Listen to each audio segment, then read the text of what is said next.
네, 반갑습니다. 뒤에 지금 계속해서 들어오고 있는데 자리가 없는 것 같아요. 어떻게 하지? 여기 앞에 계신 분들은 위로 올라오실래요? 어떡하지? 네, 조금씩만 앞으로 좀 당겨주시면 좋겠습니다. 지금 조금씩만 더 당겨주세요. 네, 고맙습니다. 네, 맨 앞줄은 당기지 않아도 되겠습니다. 네, 고맙습니다.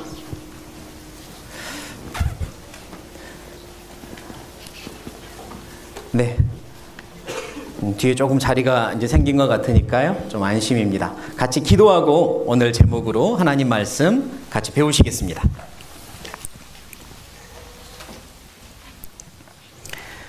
살아계신 하나님, 저희를 만드시고 저희를 구원하시고 저희 삶의 주인이 되어주셔서 감사합니다. 저희 영원한 천국의 소망을 주시고 같은 소망을 가진 형제자매들을 영원한 가족으로 주셔서 감사합니다. 2023년 지금까지 함께 해주시고 때로는 참아주시고 기다려주시며 길러주신 은혜를 감사합니다. 2024년을 우리에게 주신다면 하루하루 소중히 여기며 주님을 위하여 살아가는 우리가 되기 원합니다. 도와주십시오. 청년의 때에 하나님을 알게 해주신 그 은혜를 감사합니다. 이 소중한 시간, 이 소중한 기회를 어떻게 살아야 될지 마음에 다짐하는 귀한 시간 되게 도와주시고 더욱더 힘있게 주님의 영광을 위하여 살아가는 우리가 되게 도와주십시오. 가정에서나 학교나 직장에서나 사회생활을 할 때에나 또 교회 생활을 할 때에나 어느 곳에서든 주님께서 명하시듯 진심으로 대하고 주님의 영광을 위하여 말과 행동을 하며 주변의 모든 이들을 사랑할 줄 아는 우리가 되게 도와주십시오. 때로는 어려운 일을 만날 때 주님께 매달려 주님께 도움을 구하고 주님이 인도하시는 그 길을 따라가다가 주님이 주시는 해답을 보는 믿음의 생활을 하도록 도와주십시오. 우리의 신앙이 계속해서 단단해지고 그래서 주님께 귀하게 쓰임받을 수 있도록 도와주십시오. 이 시간 처음부터 끝까지 하나님께 부탁드립니다. 하나님께서 하고 싶으신 말씀들 전해주시고 우리 마음에 심어주십시오. 모든 걸 주님께 부탁드리며 예수님의 이름으로 기도드립니다. 아멘.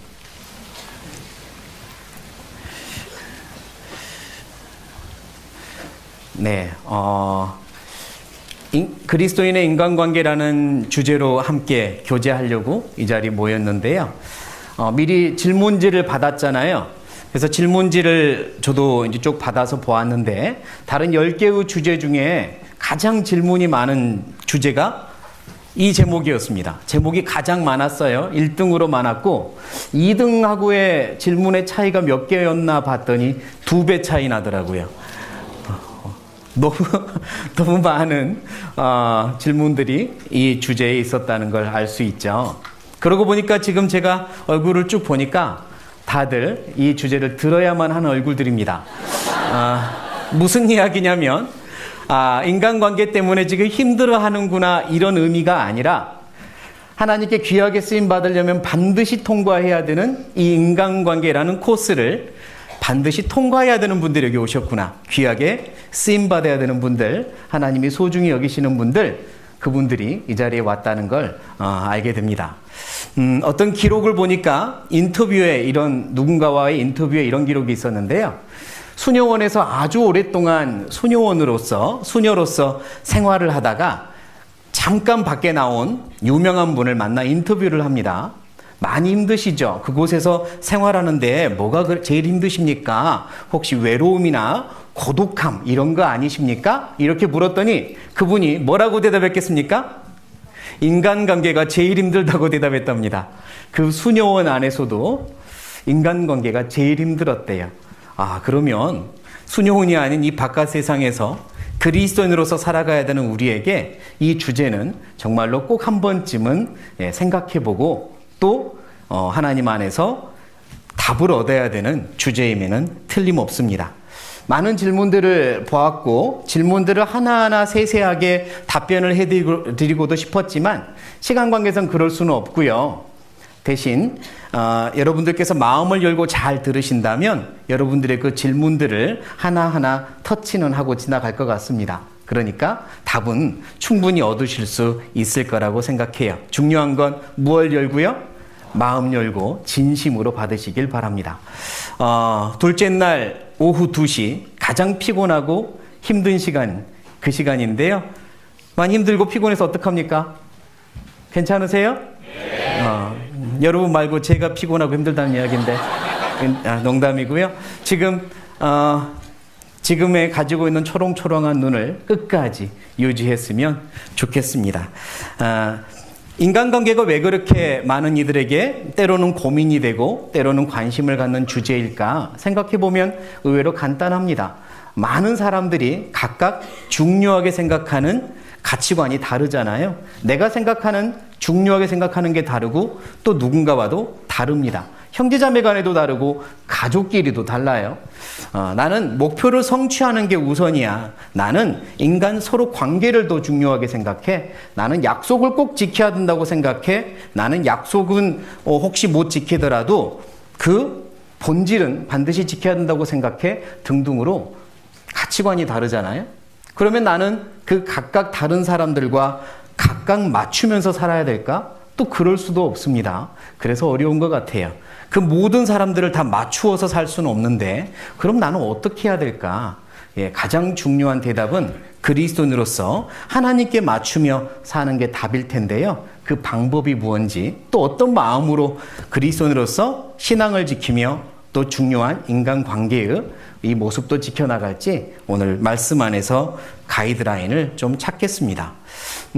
세상에는 수도 없이 많은 인간관계에 대한 책들이 있더라고요. 제가 책을 좀 골라보려고 서칭을 했는데 너무 많았습니다. 책들 제목들도 아주 다양했어요. 화면을 잠깐 보실래요? 자, 첫 번째 제목, 적당한 거리를 두고 싶어부터 시작해서 상처받지 않는 관계의 비밀, 나는 저 인간이 왜 저렇게 싫을까, 뭐 이런 아주 그런 제목. 또 웃는 얼굴로 구워 삶는 기술, 뭐 적을 친구로 만들어라. 굉장히 많은 다양한 책들이 있었습니다. 한 권이라도 읽어보려고 하다가 그냥 뒀습니다.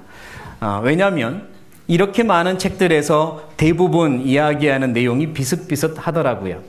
다른 사람이 내 마음을 흔들게 하지 말아라. 왜냐? 내 마음의 주인은 나니까. 이런 내용을 골자로 해서 그 사람 한 사람 잃는 것보다 나를 잃는 건 더 큰 손해이니 차라리 그 사람을 잃어라. 나는 잃으면 안 된다. 이런 내용들. 거리를 둬도 괜찮다. 왜? 나는 잃으면 안 되니까. 내가 제일 소중하다. 이런 내용들을 많이 골자로 하더라고요. 물론 그럴듯하고 나름 위로가 되는 이야기이기도 하지만 성경은 하나님은 뭐라고 말씀할까? 조금은 비교해 볼 필요도 있습니다. 그래서 제가 만약 이 책 중에 몇 권의 책을 요약해서 드린다고 하면 되게 반가워할 텐데요. 그것보다 더 중요한 지침서를 가르쳐 드리고 싶어요. 그게 뭐냐면 성경인데 성경 중에서도 몇 장, 인간관계를 잘 요약 설명하고 있는 지침이 되는 말씀 몇 장을, 성경 몇 장을 소개하고 싶습니다. 오늘 말씀의 순서는 이렇게 갈 건데요. 성경 속 인간관계에 대한 지침, 그걸 첫 번째로 좀 다루어 보고, 두 번째, 성경 속 귀감이 되는 인물들을 배워보며, 세 번째, 현 시대를 살아가는 그리스도인 청년들이여 이렇게 해봅시다 라고 하는 몇 가지 팁을 드리고자 합니다. 그렇게 함께 집중을 해서 마음을 열고 하나님께서 내게 주신 말씀을 심었으면 좋겠어요. 첫 번째, 같이 읽겠습니다. 시작. 네, 인간관계를 이렇게 하라라고 지침으로 주시는 성경 말씀이 제가 추천하고 싶은 말씀이 이렇게 있습니다. 첫 번째, 잠언 16장, 두 번째, 에베소서 5장 6장, 세 번째, 로마서 12장인데요. 그래서 먼저 이 성경들을 쭉 읽어가면서 몇 가지 중요한 내용들을 먼저 마음에 입력을 하고 그 후에 이 말씀대로 살았던 인물들, 그들은 어떻게 살았는지 말씀과 비교하며 교훈을 얻는 그 순서로 가보죠. 먼저 잠언 16장을 펴겠습니다. 잠언 16장.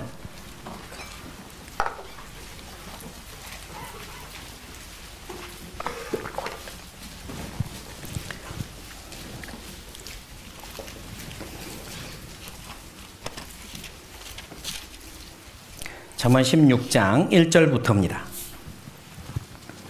1절, 2절, 3절을 같이 읽겠습니다. 시작. 마음의 경영은 사람에게 있어도 말의 응답은 여호와께로서 나느니라. 사람의 행위가 자기 보기에는 모두 깨끗하여도 여호와는 심령을 감찰하시느니라. 너의 행사를 여호와께 맡기라. 그리하면 너의 경영하는 것이 이루리라. 1절에 말의 응답은 여호와께로서 나느니라. 2절에 사람의 행위가, 3절에 너의 행사를 여호와께 맡기라. 1절부터 3절까지는요, 사람의 말이나 행동, 내가 어떻게 말할까, 어떻게 행동할까의 모든 답은 여호와 하나님께 있다는 걸 말씀하고 있습니다. 이렇게 말할까, 저렇게 말할까, 이렇게 행동할까, 저렇게 행동할까, 수도 없이 많은 생각들이 내 안에서 있겠지만 제일 좋은 답은 하나님께 있다는 너무 당연한 이 원칙을 말씀하고 있어요. 여호와께 있습니다. 이걸 일단 마음에 심어두세요. 어떻게 말할까, 어떻게 행동할까는 하나님께 답이 있다. 보통 2절처럼 어떤 문제가 생기면 자기 보기에는 모두 깨끗하여도 나는 별 잘못 없는 것 같죠. 어떤 문제가 생기면 상대방에게 문제가 있는 것 같고 나는 별 문제가 없는 것처럼 느껴요. 하지만 하나님의 눈으로 볼 때는 다를 수 있잖아요. 그러니까 나의 눈으로 나를 보는 게 아니라 하나님의 눈으로 나를 보고 상황을 보는 게 중요합니다. 하나님의 눈으로는 이 상황이 어떻게 보일까? 그 연습이 필요하고 그 마음이 필요합니다. 일단 거기까지 좀 기억을 해 두시죠. 4절입니다. 4절부터 제가 읽어볼게요. 여호와께서 온갖 것을 그 시움에 적당하게 지으셨나니 누구도 악인도 악한 날에 어떻게 적당하게 하셨느니라. 계속 읽겠습니다. 무릇 마음이 교만한 자를 여호와께서 미워하시나니 피차 손을 잡을지라도 벌을 면치 못하리라. 인자와 진리로 인하여 죄악이 속하게 되고 여호와를 경외함으로 인하여 악에서 떠나게 되느니라. 7절 같이 읽겠습니다. 사람의 행위가 여호와를 기쁘시게 하면 그 사람의 원수라도 그로 더불어 화목하게 하시느니라. 이 말씀에서 하나님께서 하고 싶으신 중요한 내용은 악인도, 악한 사람도, 나를 힘들게 하는 사람도 내 주변에 정말 필요 없어 보이는 그 사람까지도 하나님이 적당하니까 두셨고 적당하니까 사용하고 계신다는 의미입니다. 내 생각과 하나님의 생각이 달라서 그가 거기 있는 이유는 반드시 하나님의 계획 속에 있다는 걸 말씀하고 계세요. 그러니 하나님이 분명히 사용하고 계시는 사람임에 틀림없습니다. 그럼 나는 어떻게 해야 될까? 그런 분들하고 마주치면, 특별히 나를 많이 힘들게 하는 사람들과 마주치면 너무너무 힘든데 인간관계가 자꾸 꼬이고 풀리지 않는데 어떻게 해야 될까? 맞아요. 단단한 자물쇠처럼 잠겨버린 풀리지 않는 인간관계를 풀어내는 열쇠가 필요한데요. 모든 인간관계, 풀리지 않는 인간관계를 풀어내는 만능 열쇠가 있습니다. 만능 열쇠가 있어요. 그 만능 열쇠의 비밀번호가 1607이에요. 무슨 이야기를 하는 것 같습니까? 자, 따라해 보시죠. 잠 1607. 그게 비밀번호입니다. 잠언 16장 7절을 보겠습니다. 16장 7절 같이 다시 한번 읽겠습니다. 사람의 행위가 여호와를 기쁘시게 하면 그 사람의 원수라도 그로 더불어 화목하게 하시느니라. 어려운 일을 닥치거나 특별히 인간관계 속에 어려운 일을 닥치면 누구한테 와야 되냐면 하나님께 와야 됩니다. 그 문제 속으로 더 깊이 들어가려고 하지 마시고 그 사람과 더 깊이 만나서 해결해 보려고 하지 마시고 먼저 그 문제를 가지고 하나님께 오세요. 풀어달라고. 사람의 행위가 여호와를 기쁘시게 하면 그 사람의 원수라도 화목하게 하시느니라 분명히 약속하셨고 저도 구원받은 이후 지금까지 늘 체험하고 경험하고 있는 정말 진리입니다. 하나님께서 해결해 주세요. 그리고 내가 하나님과 멀어졌기 때문에 어쩌면 그래서 이런 일도 생기는 거거든요. 그러니까 이 비밀번호 잠 1607을 꼭 기억하셨으면 좋겠어요. 그리고 9절로 갑니다. 9절부터 11절까지 같이 읽겠습니다. 사람이 마음으로 자기의 길을 계획할지라도 그 걸음을 인도하는 자는 여호와시니라. 하나님의 말씀이 왕의 입술에 있은즉 재판할 때 그 입이 그릇하지 아니하리라. 공평한 간칭과 명칭은 여호와의 것이요 주머니 속의 추돌들도 다 그의 지으신 것이니라. 특별히 불공정하다고 느껴지는 상황 속에서 우리는 많은 생각을 하게 됩니다. 그리고 이 문제를 해결하기 위하여 많은 일명 잔머리, 많은 생각들과 많은 계획들, 이런 것들도 세우게 돼요. 그런데 내가 아무리 내 길을 계획하고 꾀를 내어도 그 길을 인도하시는 분은 하나님이시거든요. 불공평한 상황, 억울한 상황 속에서 그 답은 뭐냐? 잠언 16장 11절입니다.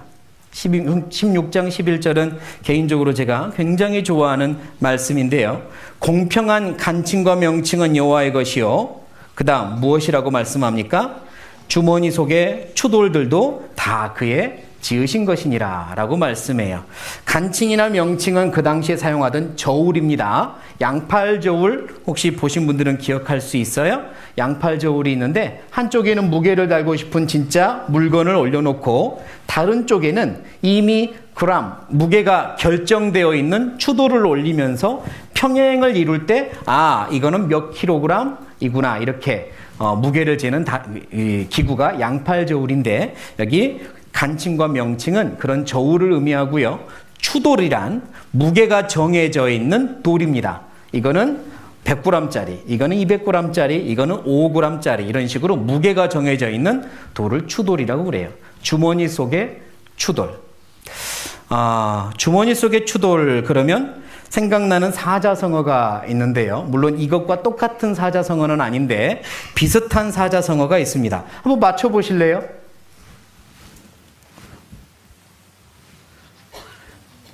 주머니 속에 송곳이라는 뜻인데요. 주머니 속에 송곳. 자, 자기 옆에 지금 누구 맞춘 분 있으면요. 잘했다고 한 대 때려주시고. 낭중지추라고 합니다. 들어보셨죠? 낭중지추.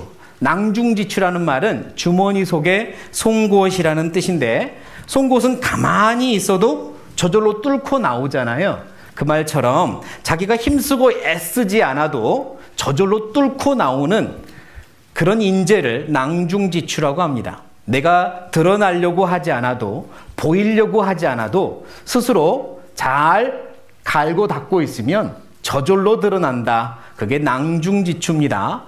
근데 여기 추자가 송곳 추자예요. 주머니 낭, 가운데 중, 주머니 속에 있는 송곳이라는 뜻인데 저는 이걸 바꾸어서 이렇게 읽는 걸 좋아합니다. 똑같은 낭중지추인데요. 여기 추자는 저울 추자, 추돌 추자예요. 그러니까 그대로 해석하면 주머니 속에 뭐라고요?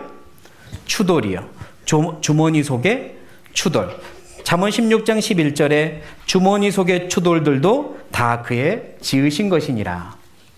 이 무게를 재서 물건을 파는 주인들은 주머니 속에 다양한 종류의 추돌들이 있을 겁니다. 그리고 이렇게 무게를 재는 거죠. 그런데 그 추돌 중에는요, 어떤 거는 매우 자주 사용하는, 늘 넣었다 뺐다 해야 되는 이 추돌도 있어요. 뭐 100g, 200g 이런 식으로. 어떤 추돌은 1g, 5g 이래서 자주 사용하지 않는 매우 작은 추돌도 있는 겁니다.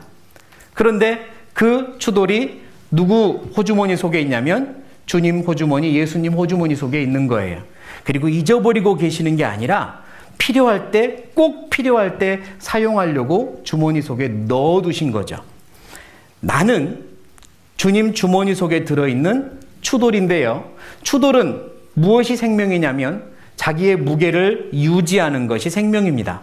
정직하게, 성실하게 자기의 무게를 유지해야만 나중에 빼서 사용할 수 있는 거예요. 그 사이에 무게가 변동이 되거나 모양이 흐트러져서 뭔가 무게가 정확하지 않으면 더 이상 사용할 수 없죠. 그때는 버려질 수도 있잖아요. 그러니까 주머니 속의 추돌은 정직하게 성실하게 자기 모양 유지하고 자기 위치 지키고 있으면 됩니다. 그러면 주인이 필요할 때 빼서 반드시 사용하세요. 억울한 일이 있다, 불공평한 일이 있다, 그럴 때 내가 할 일은 하나님 앞에 정직하고 성실하게 유지하는 겁니다. 보고 계셔요. 주인 다 아십니다. 그리고 갚아주세요. 그리고 반드시 드러내 주십니다. 주머니 속의 추돌도 하나님께서 때가 되면 드러내 주세요.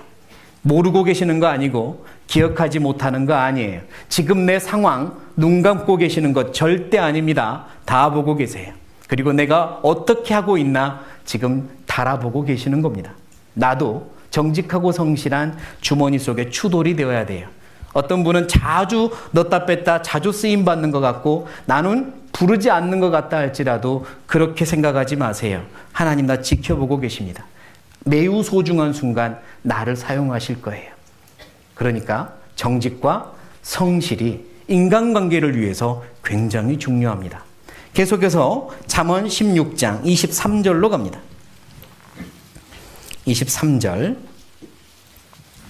23절부터 쭉 읽어볼 테니까 무엇을 중요하게 지금 하시는 말씀인지 생각하시면서 눈으로 따라오세요. 지혜로운 자의 마음은 그 입을 슬기롭게 하고 또 그 입술에 지식을 더하느니라. 선한 말은 꿀송이 같아서 마음에 달고 뼈에 양약이 되느니라. 어떤 길은 사람의 보기에 바르나 필경은 사망의 길이니라. 노력하는 자는 식욕을 인하여 애쓰나니 이는 그 입이 자기를 독촉함이니라. 불쌍한 자는 악을 꾀하나니 그 입술에는 맹렬한 불 같은 것이 있느니라.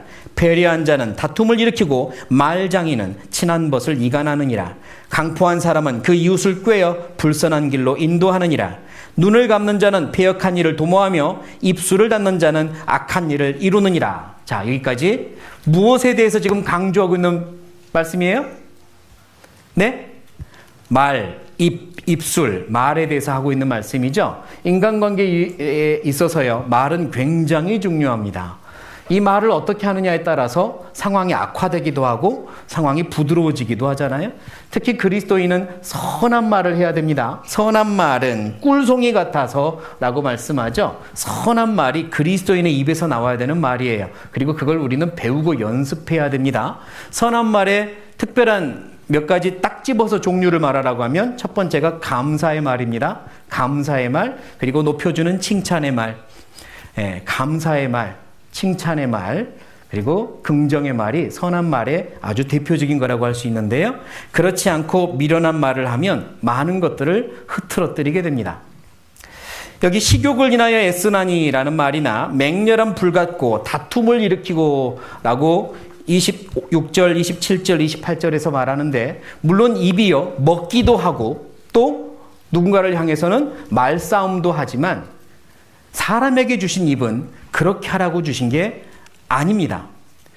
대부분의 짐승들은요 입의 크기가 얼굴의 크기에 비례해서 굉장히 커요. 사람은 입의 크기가 얼굴의 크기에 비교해서 적당한데요, 다른 동물들은 입의 크기가 굉장히 크죠. 대부분 귀 밑에서 밑까지 크게 벌리면 그렇게 입이 커지잖아요. 대부분의 동물이 그래요. 왜 그럴까요? 그 입은 목적이 뭐냐면 먹거나 상대방을 공격하거나, 그게 입의 큰 목적이거든요. 그러니까 동물들은 입이 그렇게 큽니다.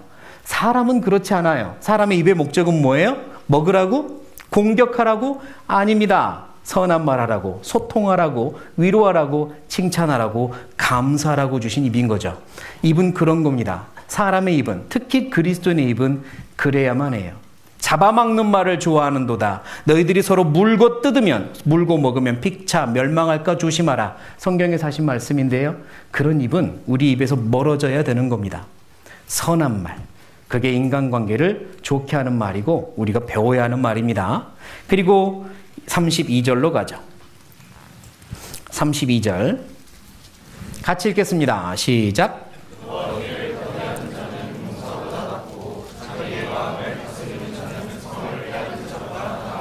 그리고 분노를 다스리는 연습을 해야 합니다.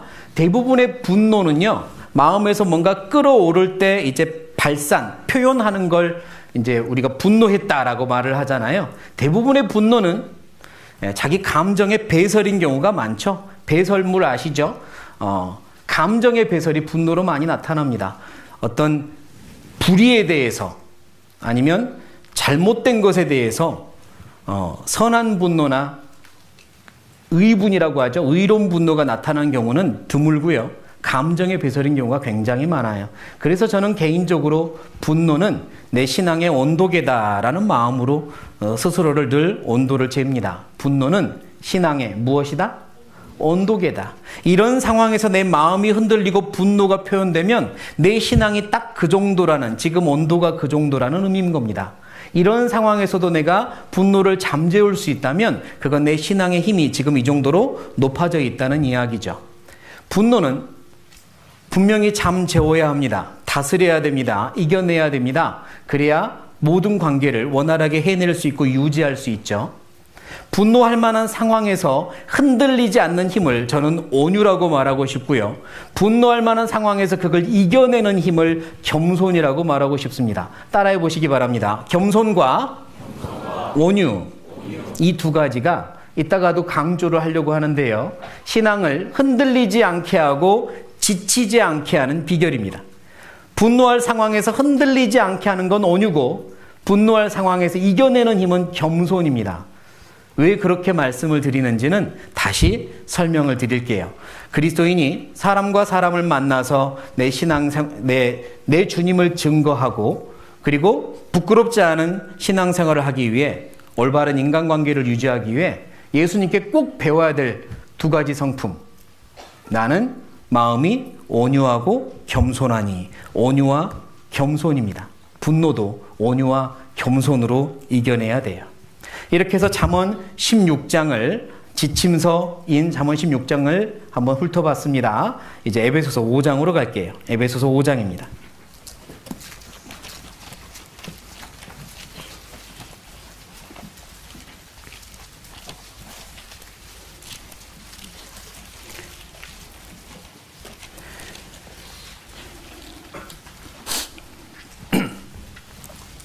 에베소서 5장 1절 2절, 1절 2절 같이 읽겠습니다. 시작.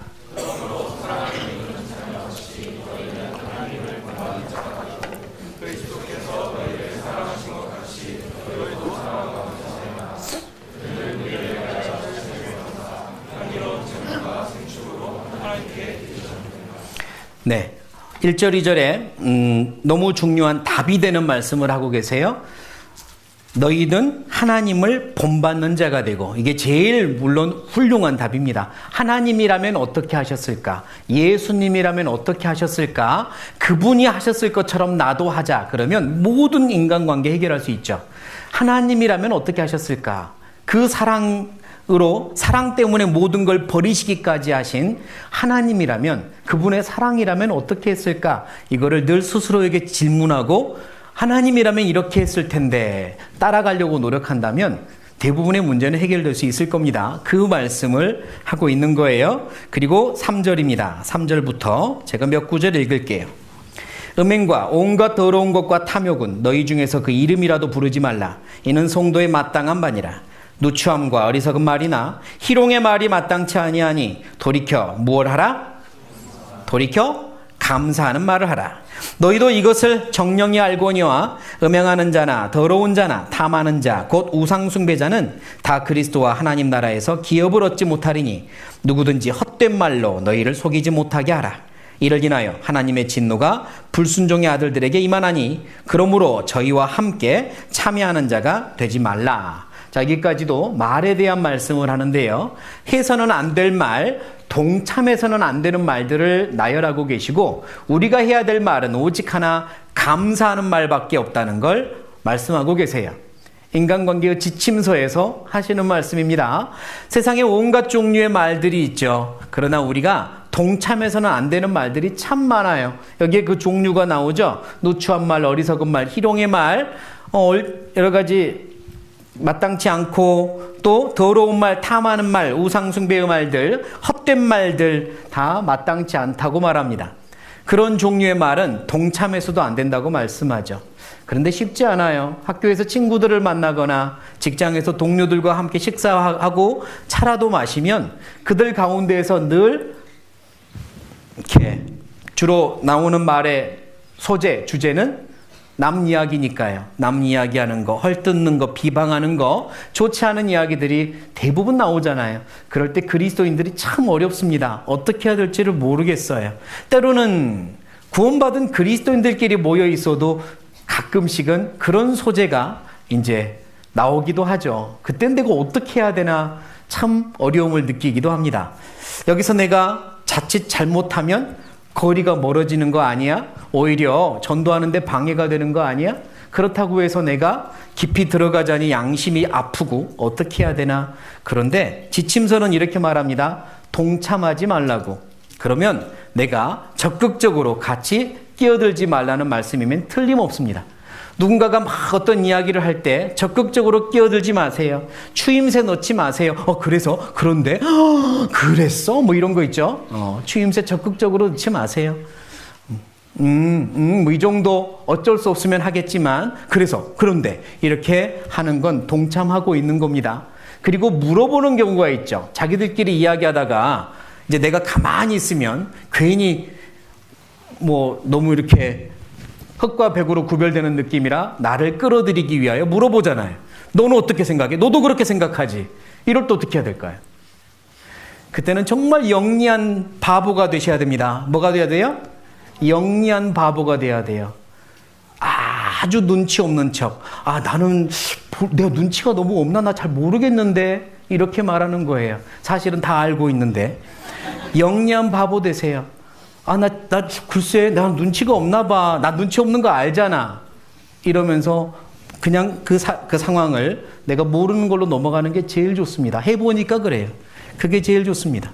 또는 일부러, 나는 그분은 이런 건 좋던데 살짝 칭찬하는 것도 괜찮아요. 그렇게 되면 그 당시에는 에이라고 하거나 조금은 내가 그들과 적극적으로 함께하지 않았다고 해서 어색한 기운이 돌지는 모르지만 한 가지 확실한 건 이 사람은 다른 데 가서 우리 흉도 안 볼 사람이구나. 그 신뢰는 얻게 됩니다. 다른 데 가서 우리 흉도 안 보래구나. 그런데요, 거기서 나도 같이 동참을 하잖아요. 그러면 어떤 생각을 하게 되냐면 이 아이는 다른 데 가면 내 흉도 볼지 몰라. 이런 생각을 하게 돼요. 저절로요. 그러니까 동참하지 않는 게 제일 지혜롭습니다. 영리한 바보가 되세요. 모른 척 하시고 눈치 없는 척 하세요. 그리고 나는 이런 건 되게 좋던데 라고 정말 분위기 파악 못하는 척 하세요. 그게 더 지혜롭습니다. 형제자매들 간에도 마찬가지예요. 그런 부분이 있을 때 내가 혹시라도 끼어들지 않거나 동조해 주지 않아서 그들로부터 약간 거리감을 느낀다고 할지라도요, 하나님 보십니다. 정직하고 성실하시면 돼요. 주머니 속의 추돌처럼 하나님 보고 계시고 모든 것 다 원상태에 복귀시켜 주십니다. 하나님이 일하세요. 그러니까요, 우리는 지침대로 하시면 됩니다. 이 상황에서 내가 내 꾀로 이거를 더 좋게 하려면 나도 잠깐은 같이 동조를 해줘야 되는 거 아니야? 그랬다가는 후회만 하게 됩니다.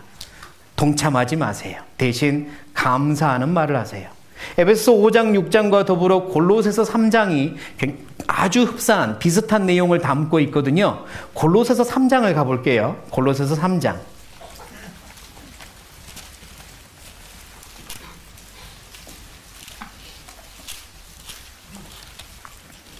15절부터입니다. 골로새서 3장 15절부터 15절, 16절, 17절, 15, 16, 17 같이 읽겠습니다. 시작. 그리스도의 평강이 너희 마음을 주장하게 하라. 평강을 위하여 너희가 한 몸으로 부르심을 받았나니 또한 너희는 감사하는 자가 되라. 그리스도의 말씀이 너희 속에 풍성히 거하여 모든 지혜로 피차 가르치며 권면하고 시와 찬미와 신령한 노래를 부르며 마음에 감사함으로 하나님을 찬양하고 또 무엇을 하든지 말에나 일에나 다 주 예수의 이름으로 하고 그를 힘입어 하나님 아버지께 감사하라. 모든 절에 들어있는 단어 하나씩, 공통된 단어 뭐가 들어있습니까? 감사. 감사하라, 감사하라, 감사하라. 이게 인간관계를 잘 해내는 아주 선한 말, 비결입니다. 감사하셔야 돼요. 감사의 말을 많이 하시고 스스로도 감사하셔야 돼요. 이 상황에 감사할 수 있다면 최고입니다. 이 사람에 감사하고 할 수 있다면 더 최고예요. 나에 대해서 감사할 수 있다면 더더 최고고요. 감사하십시오.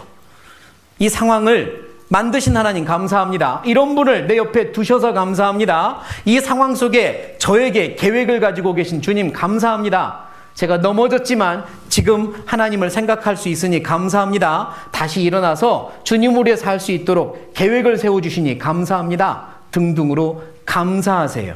그래야 풍성한 생활을 할 수 있습니다. 감사하셔야 돼요.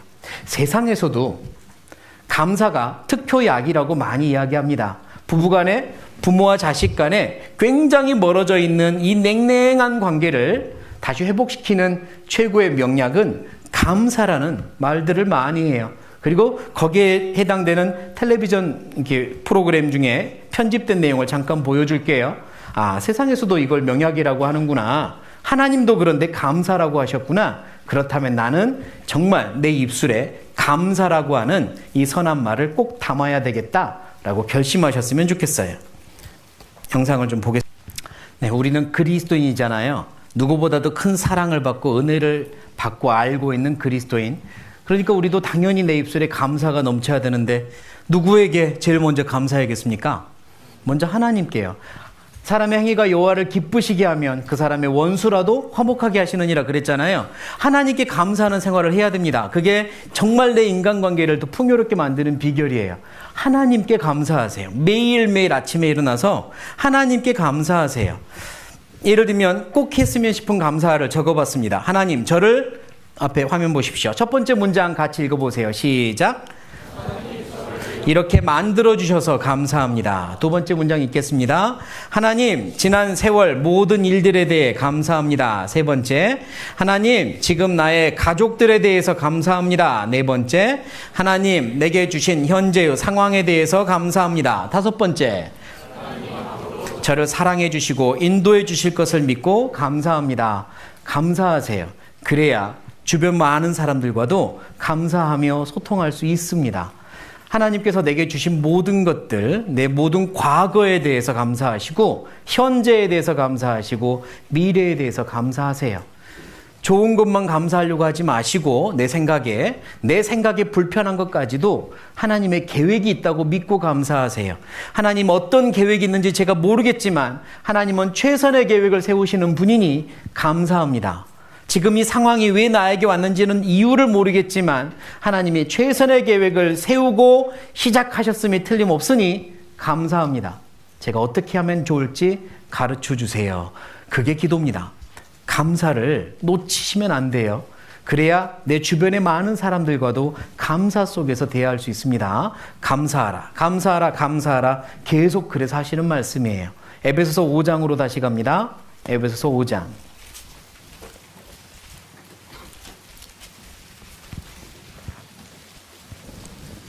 8절부터입니다. 에베소서 5장 8절부터.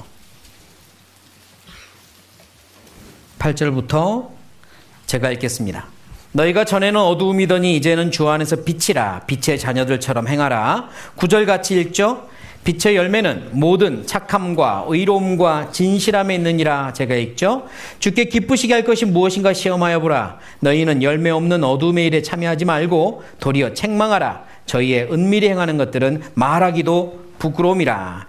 네, 주변에 많은 사람들과 이제 같이 엮이다 보면 뭐 일로도 공부로도 기타 등등으로도 굉장히 힘든 경우를 많이 만나요. 특히 그들의 말이나 행동이 되게 악할 때, 내 양심을 계속 괴롭힐 때, 그때 참 어렵습니다. 그때 우리가 취해야 될 방법은 9절처럼 착함과 의로움과 진실함인데요. 우리는 착함을 잃어버려서는 안 돼요. 선과 악을 구별할 줄 알아야 됩니다. 의로움이란 복음을 위한 겁니다. 하나님의 의는 복음, 사람을 살리는 것, 영혼을 살리는 것. 그게 최고의 의잖아요. 그래서 선한 일을 하고 복음을 위한 일을 하고 진실함에 있느니라. 그리고 정말 진심으로 하십시오. 진심으로 하십시오. 모든 세상에서 절대로 변하지 않는 말은 진심은 통한다. 절대로 진심은 손해보지 않는다. 이건 세상 많은 사람들이 하는 이야기죠. 그리스도인들도 마찬가지예요. 진심은 손해보지 않습니다. 진심으로 하셔요. 전도를 진심으로 했는데 전도가 안 됐어요. 그리고 사이가 멀어지는 것 같아요. 그것 때문에 걱정이 되니까 이제는 전도하기가 걱정돼요. 이러다가 또 이 사람과도 사이가 멀어질까 봐. 진심으로 하십시오. 진심은 통합니다. 반드시 하나님께서 선한 길로 인도하십니다. 내가 전도를 했는데 더 이상 관계가 어려워지면 이 역시 하나님께 맡기세요. 그러나 나는 그 사람들을 향한 진심은 계속해서 변하시면 안 돼요. 계속 꾸준히 끝까지 진심으로 대하세요. 진심은 통합니다. 그리스도인에게 진심은 통해요. 그리고 잘못된 어떤 말이나 행동을 하는 사람들에게 또는 그리스도인들 형제 자매들에게 책망하고 싶을 때도 있습니다. 그런데 여기 방금 하신 말씀처럼요. 11절에 어둠의 일에 참여하지 말고 도리어 책망하라. 저희의 은밀히 행하는 것들은 말하기도 부끄러움이라 그랬잖아요. 사실 말하기도 부끄러운 일들을 말로 책망하는 건 크게 도움이 안 됩니다. 그럼 어떻게 해야 되느냐? 행함으로 책망하는 겁니다. 말로 책망하는 게 아니라 삶으로 책망하는 거예요. 그게 그리스도인의 방법입니다. 말로 책망해선 크게 도움 안 돼요. 이거 아니야. 난 이거 아니라고 생각합니다. 도움 별로 안 됩니다. 삶으로, 행함으로 책망하세요.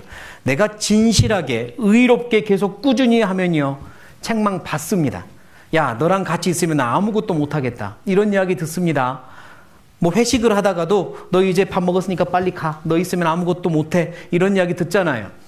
너 있으면 우리가 부끄러워져. 왜? 행함으로 책망을 하고 있으니까요. 우리는 정말 옳지 않은 것들은 책망을 해야 되지만 행함으로 책망하세요. 말로 해봤자 큰 소용없습니다. 저의 은밀히 말하는 것들 동참하지 마시고 착함과 의로움과 진실함으로 책망하십시오. 그게 그리스도인이 살아가야 될 방법입니다. 그리고 에베소서로 가보죠. 에베소서 6장. 에베소서 6장 6절부터 8절까지 6절부터 8절까지 같이 읽겠습니다. 시작. 눈가림만 하여 사람을 기쁘게 하는 자처럼 하지 말고 그리스도의 종들처럼 마음으로 하나님의 뜻을 행하여 단 마음으로 섬기기를 주께 하듯 하고 사람들에게 하듯 하지 말라. 이는 각 사람이 무슨 선을 행하든지 종이나 자유하는 자나 주에게 그대로 받을 줄을 알미니라. 그리고 누구를 대하든지 7절 단 마음으로 섬기기를 누구께 하듯 하고 주께 하듯 하고 라고 말씀합니다. 아까 5장 1절, 2절, 3절엔 하나님을 본받아라. 하나님이라면 어떻게 했을까? 하나님처럼 하라고 말씀하셨잖아요. 근데 저도 아무리 생각해봐도 하나님처럼 하는 건 너무 힘들어요. 예수님처럼 하는 건 너무 힘들어요. 나는 그렇게 못할 것 같아요. 그런데 여기서 두 번째 옵션을 주신 것 같습니다. 주님께 하듯 하래요. 저 사람이 예수님이라 생각하고 하래요. 내가 예수님이라 생각하고 내가 예수님이라면 어떻게 할까? 이게 어렵거든. 저 사람이 예수님이다. 내가 어떻게 할까? 이렇게 해보십시오. 좀 더 쉽습니다. 그러나 역시 그리스도인으로서 바르게 할 수 있어요. 저분이 예수님이다. 모든 상황 가운데 예수님 계시고요. 그 나를 힘들게 하는 사람이든 어려운 관계 속에 있는 사람이든 저 사람이 예수님이다. 예수님이 지금 진상의 가면을 쓰고 내 앞에 오셨다. 나 테스트하려고. 뭐 이렇게. 저 사람이 예수님이다. 내가 예수님이면 어떻게 했을까가 아니라 저 사람이 주님이니까 내가 어떻게 할까. 단 마음으로 섬기기를 주께 하듯 하고. 여기서 단은요. only one 이라는 의미보다는 sweet 이라는 의미입니다. 달콤한. 그래서 원어 성경을 보면 단 마음이 굉장히 호감 가득한 마음이라는 의미를 가지고 있어요. 호감 가득한 마음이 뭐겠어요? sweetheart죠. sweetheart. 영어로 자기야 부를 때 sweetheart 그러잖아요. 네, 그런 마음으로요. 누군가를 섬길 때 자기 섬기듯 주님 섬기듯 단 마음으로 하래요. 교회에서도 마찬가지입니다. 봉사할 때 어떤 마음으로? 단 마음으로.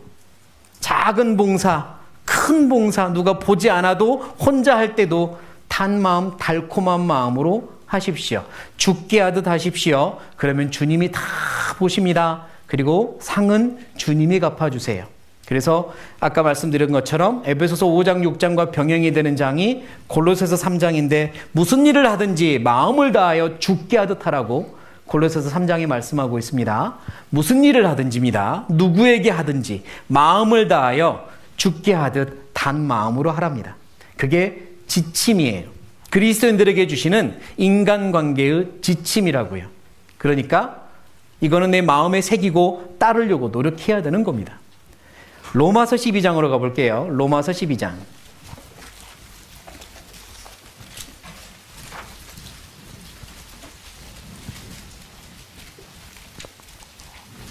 로마서 12장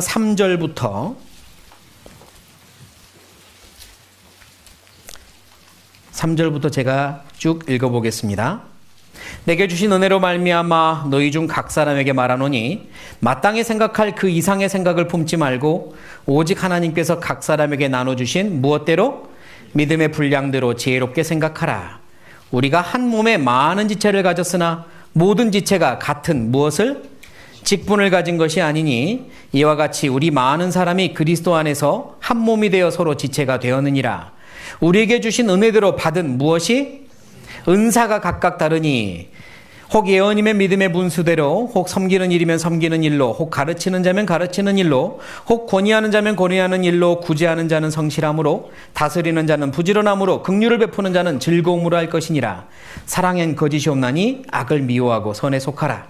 형제를 사랑하여 서로 우애하고 존경하기를 서로 먼저 하며 부지런하여 게으르지 말고 열심을 품고 주를 섬기라. 12절 13절 같이 읽겠습니다. 소망 중에 즐거워하며 환난 중에 참으며 기도에 항상 힘쓰며 성도들의 쓸 것을 공급하며 손대접하기를 힘쓰라. 각 교회 안엔 형제자매들이 있고요. 각 형제자매들은 한 몸을 이루는 지체들인데 그 지체들에게는 각각에게 직분도 주시고 은사도 주셔요. 방금 하신 말씀처럼 그건 하나님의 고유 권한이고 계획이며 섭리입니다. 각자에게 직분도 주시고 은사도 주셔요. 여기서 은사가 영어로 뭘까요? 기프트입니다. 뭐라고요? 기프트, 선물이요. 은사는 선물입니다. 하나님이 선물로 주시는 게 은사예요. 이런 은사, 저런 은사, 노래 잘하는 은사, 음식 잘하는 은사, 이렇게 재능이 있는 은사도 있고 마음적으로도 조금 더 살피는 은사도 있겠고 잘 가르치는 은사도 있겠고 거기에 맞춰서 또 직분도 있겠죠. 하나님이 주시는 거잖아요. 하나님이 각 사람에게 각각 다르게 주십니다. 이유는 뭐냐? 로마서 12장을 다시 찾을 겁니다. 이유는 뭐냐? 고린도전서를 찾아볼게요. 고린도전서 12장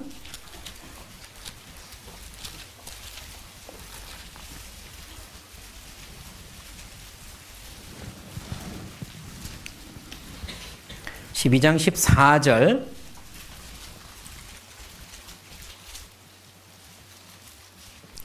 14절 몸은 한 지체뿐 아니요 여럿이니 18절 같이 읽겠습니다. 그러나 이제 하나님이 그 원하시는 대로 지체를 각각 몸에 두셨으니 됐습니다. 이유는 뭐냐? 하나님이 원하시기 때문입니다. 가장 명확한 대답은 하나님이 원하시기 때문이에요. 그리고 그래서 하나님의 몸된 교회를 더 아름답게 세워가려고 그러세요. 각각에게 직분이 다르고 은사가 달라요. 그런데 여기서 생각해야 될 게 있습니다. 누군가에게는 이런 직분이 있고 무슨 장이 붙거나 무슨 뭐가 붙거나 직분이 있고 이런 봉사 부서가 있고 누군가에게는 이런 은사가 있습니다. 하지만 직분이나 은사는 그 사람을 완전히 설명하는 건 아닙니다. 직분이나 은사는 기프트, 선물이에요. 예를 들어보죠. 여기 그림이 있습니다. 이게 뭐예요? 크리스마스 추리가 있습니다. 나무에 주렁주렁 매달려 있네요. 주렁주렁 전구도 있고 산타 할아버지도 있고 양말도 있고 있어요. 자, 이 나무가 전구를 맺는 게 아니잖아요. 이 나무가 양말을 여는 것도 아니고요. 이 나무에 많은 것들이 달려있지만 이 나무의 본질은 예를 들면 소나무예요. 그렇죠? 소나무는 무엇을 열어요? 손은 아니고 소나무는 뭘 열죠 근데? 네, 아무튼 좋습니다. 소나무는 솔방울을 열어요. 여하튼 이 추리가 다양하게 매달고 있는 이것들은 일종의 선물이에요. 선물들도 많이 매달잖아요. 선물이 그 나무를 설명하지 않습니다. 이 나무를 설명하는 건 열매예요. 열매가 나무를 설명해요. 어떤 열매를 맺느냐에 따라서 이 나무가 설명이 되는 거죠. 선물만 주렁주렁 있다고 해서 저 나무는 매우 훌륭한 나무야 그렇게 말하지 않아요. 열매를 보고 그 나무를 압니다. 모든 그리스도인들도 마찬가지거든요. 하나님이 직분을 주셨다고 해서 그 사람이 훌륭하냐? 은사를 주셨다고 해서 훌륭하냐? 그렇지 않아요. 뭘 보고 한다고요? 열매를 보고 합니다. 성령의 은사와 성령의 열매는 완전히 다르고 완전히 구별해야 돼요. 성령의 은사가 많다고 해서 성령의 열매가 많은 게 아니거든요. 직분이 많다고 해서 성령의 열매가 많은 게 아니에요. 성령의 열매가 그 사람을 설명하고 그 사람의 신앙을 증명합니다. 열매가 중요해요. 성령의 열매. 그러면 기억나는 거 있죠? 갈라디아서 5장 22, 23 9가지 열매. 사랑이랑 화평, 오래 참음, 자비, 양선, 충성, 온유, 절제. 대표적인 열매잖아요. 성령의 열매예요. 4개.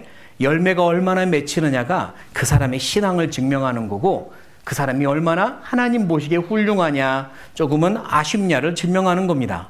그러니까요. 다른 분들에게 있는 은사나 직분을 가지고 나랑 비교하면서 작아지지 마세요. 그럴 필요 없습니다. 하나님이 원해서 그들에게 주신 거고요. 하나님이 원해서 나는 내 자리에 두신 거예요. 그리고 하나님은 나를 지금 보고 계십니다. 열매를 맺는지 그렇지 않는지. 내 위치와 내 상황에서 성령의 열매 맺기를 원하세요. 그게 나거든요. 그러니까요. 다른 분들의 성령의 열매를 보면서 부러워할 수는 있으나 직분과 은사를 가지고 부러워할 필요 없습니다. 나에게 성령의 열매가 있느냐를 보세요. 그리고 없으면 주렁주렁 열게 하세요. 그게 중요합니다. 교회 안에 다양한 분들이 있죠. 그리고 어떤 분들은요, 내가 생각했을 땐 꼭 저런 분이 교회에 있으면 차라리 없는 게 더 나을 것 같은데 이런 분도 간혹 있을 거예요. 내가 생각했을 때. 저분이 우리 교제 안에 없으면 더 나을 텐데 그럼 훨씬 더 좋을 것 같은데 이런 느낌을 주는 분들이 간혹 있잖아요. 그때 생각해야 될 게 있습니다. 하나님께서 원해서 두신 거예요. 누가 원했다고요? 하나님이 원해서 두신 겁니다. 하나님의 계획이 있어서 두신 거예요, 그분을. 심지어 악한 사람도 적당하게 사용하신다고 했잖아요. 그 형제님, 그 자매님을 피로 사셨는데 거기에 두신 데는 다 이유가 있죠. 적당한 이유가 있으니까 두신 거예요. 단 내가 모를 뿐이죠. 그런데 내가 그분을 여러 가지로 판단하고 비판하면서 차라리 없었으면 라고 하는 건 하나님의 계획을 판단하고 비판하는 겁니다. 그럴 필요 없어요. 그냥 나는 내 위치에서 최선을 다해 내 열매를 맺히세요. 그러시면 됩니다. 그게 내가 할 일이에요. 간혹 그런 일들을 보면서 아니 왜 어른들은 가만히 있을까? 왜 교회는 가만히 있을까? 이런 생각을 할 때도 있어요. 솔직히 있죠? 네, 고맙습니다. 네. 왜 어른들은 가만히 있는 거야? 전도인은 아는 거야? 모르는 거야? 부장님은 말씀 드린 거야? 안 드린 거야? 기타 등등으로. 그때 생각해야 될 말씀이 로마서 12장 3절입니다. 로마서 12장 3절.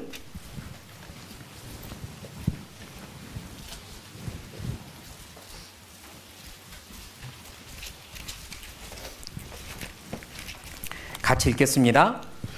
내게 주신 은혜로 말미암아 너희 중 각 사람에게 말하노니 마땅히 생각할 그 이상의 생각을 품지 말고 오직 하나님께서 각 사람에게 나눠주신 믿음의 분량대로 지혜롭게 생각하라. 솔직히요, 제가 1987년에 구원을 받고 중고등부 시절, 청년의 시절을 보냈는데요. 중고등부와 청년의 시절 때 믿음의 분량이라는 단어를 들으면 그렇게 거부감이 느껴졌어요. 진짜 거부감 많이 느꼈습니다. 특히 어른들이 그러면 뭐 이런 생각이 막 올라오더라고요. 한참 내 자신을 주체 못하는 특히 사춘기 때 있잖아요. 저는 사춘기를 변태기라고 말하는데 제가 변태기 때 애벌레가 번데기를 거쳐 나비가 되어가는 그 변태기 때 진짜 그랬어요. 어른들을 향해서 분량, 자기들은 뭐 얼마나 크다고 뭐 이런 생각을 꼭 했거든요. 그런데 지금 와보니까 이 말이 너무 정답이에요. 정답입니다. 내가 생각할 것만 생각하고 나머지는 맡기세요. 어른들께 맡기라는 게 아니라 하나님께 맡기세요. 하나님 다 알아서 하십니다. 그분이 거기 있는 이유도 있고요. 그분이 이 부서에 있는 이유도 있고 그분이 이 봉사를 하는 이유도 있어요. 더 나아가서는 그분이 학교에서 내 옆에 있는 이유도 있고 내 직장 동료로 된 이유도 있고 그분이 내 가족인 이유도 있어요. 하나님께 맡기세요. 왜 이런 일이 벌어지지? 아는 거야, 모르는 거야? 이런 생각하지 마시고 내가 생각할 부분만 생각하고 열심히 하세요. 그럼 됩니다. 하나님이 하세요. 내가 모르는 것들이 많고 내가 모르는 사이에 진행되고 있는 게 많아요. 하나님 하십니다. 교회가 합니다. 그러니까 혹시 믿음의 분량이라는 단어가 조금은 거부감이 느껴지더라도 믿으세요. 하나님 하십니다. 하나님이 알아서 하십니다. 나는 내 위치를 지키며 내 일만 잘하자. 성령의 열매를 맺어가며 내 위치에 충성을 하자. 그게 꼭 청년들이 마음 먹었으면 좋겠어요. 다시 로마서 12장 14절부터입니다. 자, 지침이 되는 말씀 이제 마지막 부분이네요. 14절부터. 너희를 핍박하는 자를 축복하라. 축복하고 저주하지 말라. 즐거워하는 자들로 함께 즐거워하고 우는 자들로 함께 울라. 서로 마음을 같이하며 높은 데 마음을 두지 말고 도리어 낮은 데 처하며 스스로 지혜 있는 채 말라. 17절 18절 같이 읽겠습니다. 아무에게도 악으로 악을 갚지 말고 모든 사람에게서 선한 일을 도모하라. 할 수 있거든 너희로서는 모든 사람으로 더불어 평화하라. 됐습니다. 할 수 있거든 모든 사람으로 더불어 평화하라, 선을 행하라 이렇게 말씀하는데요. 이 말을 오해하시면 안 돼요.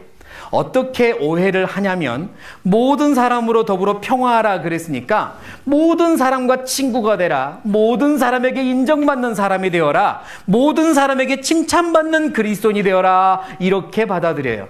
너무 힘들어요. 왜? 불가능하거든요. 모든 사람들과 평화하라는 모든 사람들에게 인정받고 친구가 되어라는 말씀이 아닙니다. 그럼 뭐냐? 모든 사람을 어떤 사람도 적으로 만들지 마라는 말씀이에요. 어떤 사람도 적으로 만들지 마라. 모든 사람과 친구가 될 수 없습니다. 모두와 친구가 되려고 하지 말고 아무도 적으로 만들려 하지 말라. 그렇게 이렇게 외워두시면 좋겠어요. 모두와 친구가 되려고 하지 말고 아무도 적으로 만들려 하지 말라. 그럼 모든 사람들과 적당한 예절의 관계를 지키며 가는 겁니다. 나랑 친분을 쌓고 마음을 터놓는 친구들은 많지 않아요. 그렇지 않습니까? 모든 사람과 친구 안 돼요. 모두가 나를 인정 못 해줍니다. 나 역시 모두를 인정 못 해주고요. 그러나 적으로 만들 수는 없습니다. 그리스도인은 그래요. 아무리 나랑 안 맞더라도, 아무리 나에게 상처를 주더라도 내가 그를 적으로 만들 수는 없어요. 등 돌릴 수는 없다고요. 화평해야 됩니다. 평화해야 돼요. 그러니까 인간으로서 애절을 갖춰 대접하는 겁니다. 그게 내가 하는 거예요. 그분한테 점수를 받아야 되는데, 인정받아야 되는데, 역시 그리스도인이라 다르네요. 이런 말 들어야 되는데, 그렇게 스트레스 받지 마세요. 불가능합니다. 그러나, 너도 그리스도인이야? 너도 예수 믿어? 이렇게 적은되지 마세요. 그래야 훨씬 더 마음이 편합니다. 그리고 그리스도인으로서 살아가는 이 행동도 이렇게 제약을 받지 않아요. 모두에게 인정받으려고 하면 너무 힘듭니다. 모두와 평화라는 건 그런 의미입니다. 모두에게 인정받아야만 한다. 이런 말씀 아니에요. 네. 인간으로서 예절을 갖추고 대하셔요. 그리고 정말 악한 사람들은 어떻게 해야 될까? 정말 악한 사람들. 계속 읽어보죠. 19절입니다. 내 사랑하는 자들아 너희가 친히 원수를 갚지 말고 진노하심에 맡기라. 기록되었으되 원수 갚는 것이 내게 있으니 내가 갚으리라고 주께서 말씀하시니라. 네 원수가 줄이거든 먹이고 목마르거든 마시우라. 그리함으로 네가 숯불을 그 머리에 쌓아 놓으리라. 21절 같이 읽죠. 악에게 지지 말고 선으로 악을 이기라. 그리스도인들은요 아무리 미운 사람이라 할지라도 적으로 대해서는 안 됩니다. 심지어 할 수만 있다면 목마르면 물 한 잔 갖다 주고 배고프면 빵이라도 갖다 주고 하라는 거잖아요. 근데 그게 뭐라고 비유하시냐면 숯불을 그 머리에 쌓아 놓으리라 이렇게 비유하셨는데요. 잠언에 있는 말씀을 인용했는데 잠언 25장 21절 22절의 말씀을 인용했는데 옛날 유대에서는 숯불이 굉장히 귀했고 불이 꺼지면 안 되니까 불을 늘 유지를 해야만 합니다. 근데 이 불이 꺼지는 경우가 있어요. 어느 집에서 요리도 하고 이것저것 해야 되는데 그러면 옆집으로 불을 구하러 다닙니다. 숯덩이 불씨 좀 주세요라고 구하러 다녀요. 그때 그 이제 머리 위에다가 이렇게 머리 그릇에다가 불씨를 올려줍니다. 가지고 가서 사용하시라고. 이게 이제 선을 행하고 자비를 행하는 거잖아요. 그런데 네 원수가 필요하거든. 너는 선을 행해라. 그건 마치 머리에 숯불을 올려주는 것과 같은데 상대방의 그 숯불을 받아들일 때 얼굴이 얼마나 화끈화끈하겠느냐. 그리고 만약 받아들이지 않으면 그 책임은 그 사람이 지는 거다. 우리가 선을 행하는 건 그가 받아들일 때는 그 마음이 화끈거리고 부끄러움을 느끼며 마음이 바뀔 수도 있고요. 받아들이지 않으면 그 책임까지 지는 거니까 우리는 아무 손해보는 게 없다는 겁니다. 그리스도인의 최고의 복수는요, 선을 행하는 겁니다. 그리스도인의 최고의 복수가 뭐라고요? 선을 행하는 겁니다. 그리스도인의 최고의 복수는 선을 행하세요. 제가 어떤 아이한테 들었는데 자기를 너무 이렇게 핍박하는 어린아이 친구가 있었어요, 학교에. 그래서 그 아이한테 저주를 포부었답니다. 뭐라고 포부었냐면 나 너 전도 안 해! 이랬대요. 엄청난 아이로서는 최고의 저주를 퍼부은 것 같아요. 근데 더 큰 복수가 있습니다. 뭐라고요? 선을 행하는 거예요. 그리스도인의 최고의 복수입니다. 선을 행하면 그 사람이 화끈화끈 부끄러워지거나 그것까지 받아들이지 않으면 그 책임까지 져야 합니다. 그 책임까지. 내가 갚으리라. 하나님이 분명히 그러셨어요. 내가 갚으리라. 그래서 우리는 세상 사람들과의 인간관계 속에서는요, 내가 어떤 적을 만드는 건 옳지 않습니다. 적을 만들지 마세요. 딱 한 부류, 하나님의 원수가 되어서 복음을 대적하고 핍박하는 부류가 있다면 그들과는 조금은 사이를 두어야 되지만 그 외에는 적을 만들지 마세요. 그게 하나님께서 우리에게 주신 지침서입니다. 자, 이제 이 지침을 따라서 산 그리스도인들이 성경에 꽤 많은데요. 그 중에 몇 분을 불러서 그들을 통해 교훈을 좀 얻고자 해요. 아까 이 사진이 표지 사진이었는데 뭘 의미하는지 혹시 아시겠어요? 사람들 6명 모아놓고요. 주먹을 딱 내잖아요. 다 주먹 냅니다. 근데 한 사람이라도 보자기를 내면 어떻게 돼요? 위에다가 주먹 올리는 사람 없더라고요. 다 펴서 올려요. 내가 주먹 내면 상대방도 주먹 내고요. 내가 보자기 내서 덮어주기 시작하면 상대방도 보자기 냅니다. 내가 무엇을 내느냐에 따라 굉장히 달라져요. 그게 그리스도인이 해야 될 일입니다. 우리는 선으로 악을 갚아야 돼요. 선을 행하는 게 최고의 복수입니다. 그리고 성경 속 귀감이 되는 인물들을 볼 건데요. 하나님이 사용하려고 작정한 사람들, 하나님께 쓰임받은 사람들은 정말로 다 특별한 훈련을 받았어요. 특별한 훈련을 받아서 정말 가장 강한 그리스도인들이 되었더라고요. 최강 그리스도인이 되었어요. 특별한 훈련을 받는 부대를 무슨 부대라 그래요? 특수부대라고 하죠. 텔레비전 예능 프로에서 이런 이름이 있더라고요. 강철부대라고. 얼마나 강철 같은 연단을 받았으면 자칭 강철부대라고 할까라는 생각이 들었어요. 그리고 이름들도 되게 멋있어요. UDT, SSU 이러더라고요. 근데 잘 생각해 보니까 그리스도인들도요, 강철 그리스도인이 있어요. 강철 그리스도인. RTC라고. ROTC 아니에요. RTC. Relationship Training 코스를 졸업한 사람들. 강철 그리스도인이 되기 위해 우린 RTC를 통과해야 합니다. 인간관계 훈련 과정이에요. 왜냐하면 지금 소개할 많은 인물들이 다 이 과정을 통과를 했거든요. 하나님이 사용하려고 작정을 하면 인간관계 훈련을 반드시 통과시킵니다. 그리고 단단해진 다음에 쓰임받아요. 그래서 제가 봤을 때 여기 계신 분들 다 이 과정이 필요하다고요. 단단해져서 쓰임받아야 하니까. 우리는 하나님의 RTC를 수려한 사람들입니다. 이렇게 쓰임받아야 되니까요. 몇 명을 소개하려고 합니다. 자, 그림 보시고 누군지 맞춰보세요. 요셉. 자, 옆에 맞춘 사람 한번 쓰다듬어 주시고, 잘났다 이러면 쓰다듬어 주세요. 자, 네. 요셉은 11번째 아들이었죠. 야곱의 11번째 아들이었고, 하나님은 그가 어렸을 때부터 그를 사용하기로 작정하셨어요. 꿈으로 비전을 주셨잖아요. 하나님이 11번째 아들을 사용하려고 작정을 했으니 하나님이 증명하셔야 돼요. 이 아이를 왜 하나님이 선택하셨는지. 그렇죠. 이 아이를 통하여 민족을 살릴, 구할 계획을 세우신 거예요. 본인들도 모르고 있을 때, 부모도 모르고 있을 때 하나님이 계획을 세웠죠. 그리고 하나님의 그 선택이 틀리지 않았다는 걸 증명해야 되잖아요. 어떻게 증명할까요? 요셉을 훈련시켜서요. 요셉을 훈련시켜서 증명하셔야 돼요. 그래서 요셉이 들어간 코스가 RTC입니다. 인간관계 훈련으로 깊이 들어가죠. 그의 인생을 우리가 잘 알잖아요. 형들에게 미움받았고 팔려갔어요. 하지만 거기서도 잘했죠. 그런데 이번에는 어떤 일을 당하냐? 억울한 일을 당해요. 그래서 지하 깊은 감옥으로 들어가요. 그곳에서는 왕의 관리들이 와서요, 자기를 아랫사람 취급하고, 그렇죠. 그러나 그곳에서도 잘 해내요. 여러 가지 인간관계 코스를 거쳐야만 했습니다. 그의 이야기 몇 군데를 좀 찾아볼게요. 창세기 39장.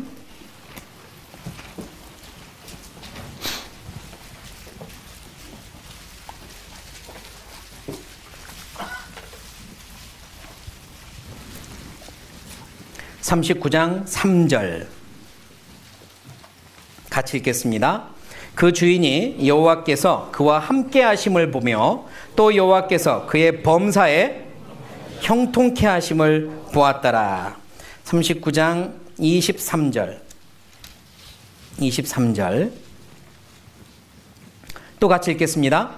전옥은 그의 손에 맡긴 것을 무엇이든지 돌아보지 아니하였으니 이는 여호와께서 요셉과 함께 하심이라. 여호와께서 그의 범사에 형통케 하셨더라. 방금 두 개의 구절을 읽었는데요, 똑같이 들어가는 단어 하나가 있어요. 공통된 단어 뭐였습니까? 형통케 하셨더라.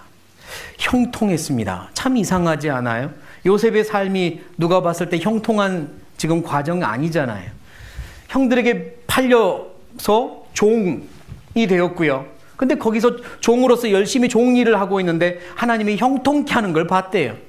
이번엔 억울한 일을 당해서 감옥에 들어갔는데 하나님이 그를 형통케 하시는 걸 봤대요. 도대체 뭐가 형통인데요?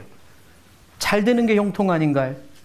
그런데 하나님의 기준으로는 요셉이 지금 형통하고 있는 겁니다. 왜냐? 하나님의 계획대로 되고 있거든요.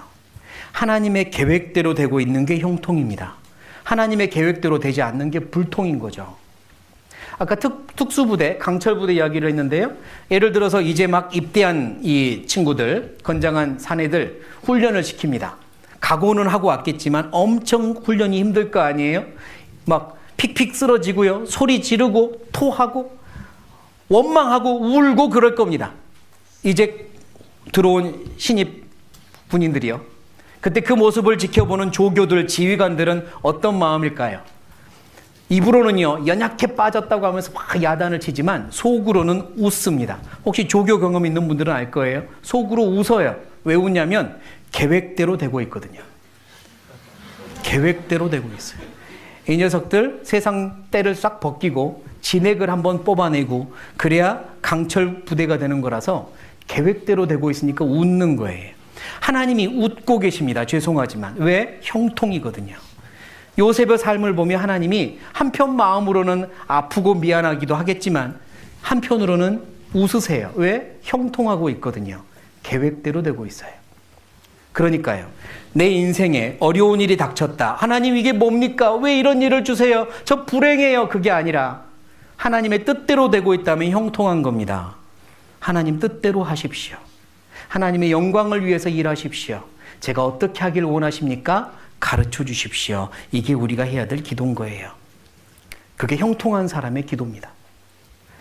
요셉은 종으로 팔려갔을 때도 감옥에 들어갔을 때도 그런 마음이었던 거죠. 결국 하나님께서 그의 인생을 역전시켜 주셨잖아요. 그리고 형들 앞에서 결국은 이렇게 간증도 하죠. 창세기 50장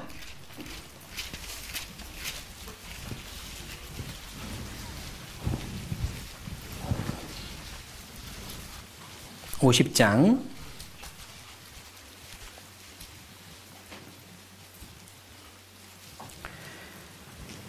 17절부터 제가 읽겠습니다. 너희는 이같이 요셉에게 이르라. 네 형들이 내게 악을 행하였을지라도 이제 바라건대 그 허물과 죄를 용서하라 하셨다 하라 하셨나니 당신의 아버지의 하나님의 종들의 죄를 이제 용서하소서 하매 요셉이 그 말을 들을 때 울었더라. 그 형들이 또 친히 와서 요셉의 앞에 엎드려 가로되 우리는 당신의 종이니이다. 요셉이 그들에게 이르되 두려워 마소서 내가 하나님을 대신하리이까. 20절 같이 읽겠습니다. 당신들은 나를 해하려 하였으나 하나님은 그것을 선으로 바꾸사 오늘과 같이 만민의 생명을 구원하게 하시려 하셨나니. 맞아요. 악을 선으로 바꿀 수 있는 분은 딱 한 분, 하나님밖에 없습니다. 하나님은 악을 선으로 바꾸시는 분이에요. 형들이 행한 악을 선으로 바꿨어요. 보디발의 아내가 행한 악을 선으로 바꾸셨어요. 하나님은 계획이 있으시니까 그 악도 허락하시는 겁니다. 내 삶에 일어난 불편한 일들, 억울한 일들, 계획이 있으니까 허락하신 거예요. 어떤 계획이냐면 그걸 다 모으고 모아서 선으로 바꿀 계획이요. 하나님을 사랑하는 자들에겐 모든 것이 합력하여 무엇을 이루느니라? 선을 이루느니라. 그 선으로 바꿀 계획이 있으시니까 지금 나에게 그 일을 허락하신다고요. 요셉은 그 모든 걸 하나님이 선하시니 요셉의 마음도 선하게 이루어 지켜낸 겁니다. 그리고 하나님이 이루신 선을 본 거예요. 요셉이 우리에게 간증하고 가르치고 있습니다. 모든 악을 선으로 바꾸십니다. 역전될 날이 반드시 옵니다. 이렇게요. 그리고 아까 그림 다시 한번 보실래요? You Know Better Than I라는 노래로 이제 되게 유명해졌고, 못 보신 분도 물론 있겠지만 그 영상 중에 감옥에 갇혔을 때 어디서 날아온 씨앗 하나가 나무를 키워내잖아요. 근데 저 장면이 왜 들어있을까?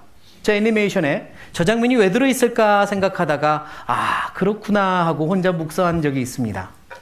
저기 날아온 씨앗은 어디선가 우연히 날아와 우연히 그곳에 뿌려진 게 아닙니다.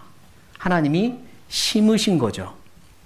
내가 일어나는 모든 일들은 우연히 발생하고 우연히 뿌려지고 우연히 시끄럽게 생긴 게 아닙니다. 하나님이 심으신 거예요. 내가 이 자리에 있는 것도 하나님이 심은 거고요. 내 옆에 누군가가 있는 것도 하나님이 심으신 겁니다. 내가 그렇게 같이 있기 힘든 사람이 내 옆에 있는 건 하나님이 심으셨기 때문이에요. 모든 씨앗은 하나님이 심으십니다. 우연히 생긴 씨앗 없어요. 계획이 있기 때문이에요. 그리고 우리가 할 일은 그 모든 일을 통하여 열매 맺는 겁니다. 그 모든 일이 하나님의 뜻임을 믿고 내가 어떻게 하기를 원하십니까? 기도하며 열매 맺는 거예요. 그게 우리가 할 일입니다. 그걸 원하세요. 그렇게 단단해지는 강철 그리스도인이 되어가는 겁니다. 두 번째 인물을 보겠습니다. 또 맞춰보세요. 누구 같습니까?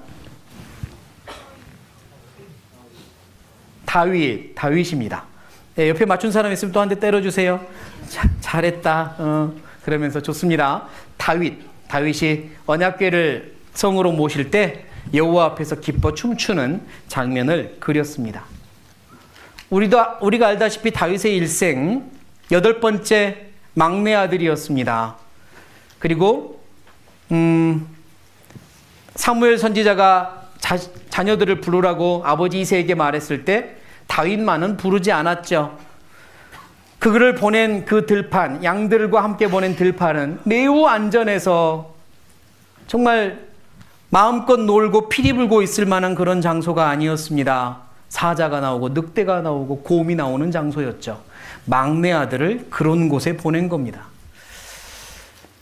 쉽지 않은 삶이었을 것 같아요. 그런데 하나님이 다윗을 선택한 겁니다. 그러면 하나님이 증명하셔야죠.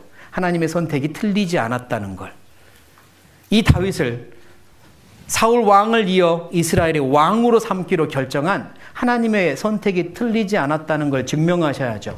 증명하기 위하여 다윗에게 걸어가라고 한 코스가 있죠. 무슨 코스? 까먹었다. RTC 코스. 네. 인간관계 과정을 겪게 하신 겁니다. 다윗은 자기 부하들에게도 한바탕면 죽을 뻔한 일이 있었고요. 같이 찾아보죠. 사무엘상 30장입니다. 사무엘상 30장.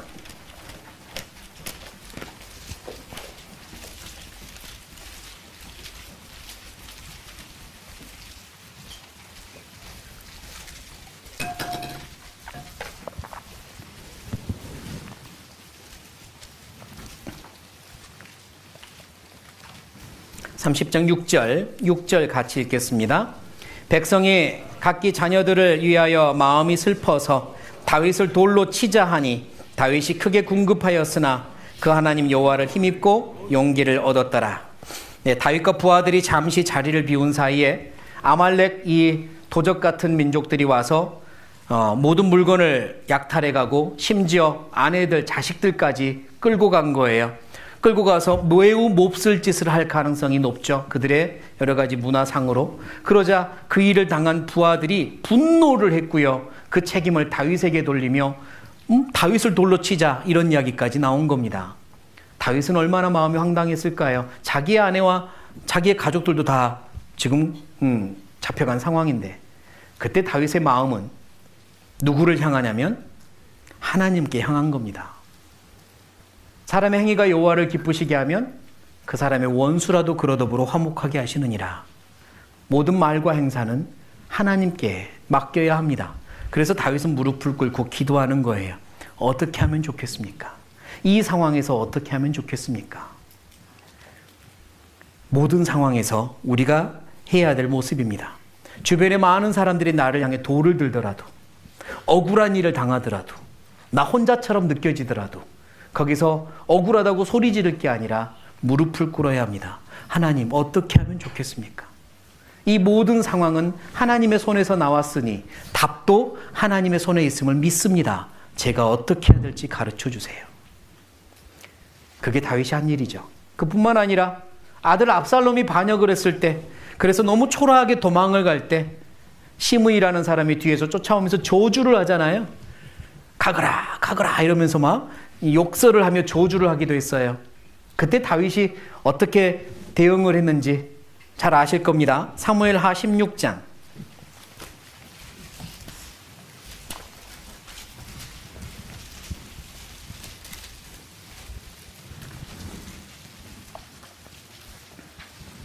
(16장) 11절 10절부터 제가 읽죠. 10절부터.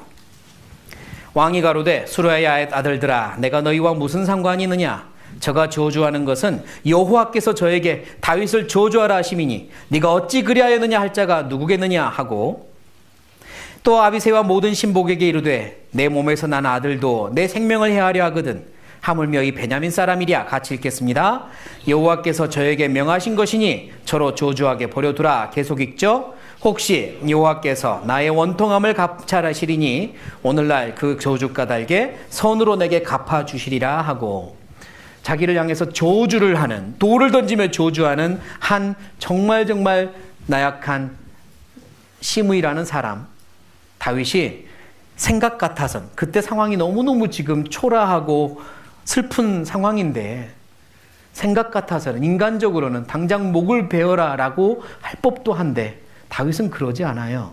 하나님이 시킨 거다. 이것도 하나님의 손에서 나온 거다. 누가 나를 저주하든 모욕을 하든 하나님의 손에서 나온 거다. 심지어 내 아들이 나를 반역한 것도 하나님의 손에서 나온 거다. 그러니 하나님께 맡겨야 되지 않겠냐. 내가 여기서 잘 넘어가면 하나님이 그걸 보시고 선으로 갚아주실지 않으냐. 맞습니다. 여기서 내가 어떻게 하는지를 시험하고 계시는 거예요. 내가 어떻게 대응하는지를 시험하고 계십니다. 그리고 갚아주시려고 계획하고 계세요. 모든 관계가 그렇습니다. 다윗의 주변엔 적이 참 많았습니다. 적이 많아야 합니다. 그래야 단단해지니까요. 제가 열거하는 사람들의 공통점을 한번 찾아보세요. 삼손, 사울왕, 솔로몬왕. 뭐가 공통점일까요? 네, 잘하다가 넘어졌어요. 잘하다가 넘어졌습니다. 삼손이고 사울 왕이고 솔로몬이고, 그러면 잘 하다가 넘어진 이유는 뭘까? 물론 정답은 아니지만 제가 찾은 매우 가능성 높은 답 중에 하나는 그들의 삶에 적이 없었어요. 삼손이 적이 없었습니다. 사울 왕도 적이 없었어요. 솔로몬도 적이 없었습니다. 그래서 넘어졌습니다. 단단하지 못했어요. 끝까지 갈 수 있는 신앙이 없었다고요. 그러나 적이 있으면 단단해집니다. 통과하면 단단해지는 거예요. 그러니까 적을 주시는 겁니다. 주셔야만 해요. 한나가 사무엘을 낳았습니다. 간절히 기도해서 사무엘을 낳았죠. 그 큰 공로를 누가 세웠어요? 브닌나가 막 옆에서 한나를 괴롭혔잖아요. 그래서 기도하고 사무엘 낳은 겁니다. 브닌나에게 고맙다 해야 돼요. 사무엘의 지분 조금은 브닌나한테도 있을 거예요. 나를 괴롭히는 이 사람들이요, 힘들게 하는 분들 고맙다 해야 될지도 몰라요. 나중에 나를 단단하게 해주는 조연으로 쓰임받고 있는 거니까요.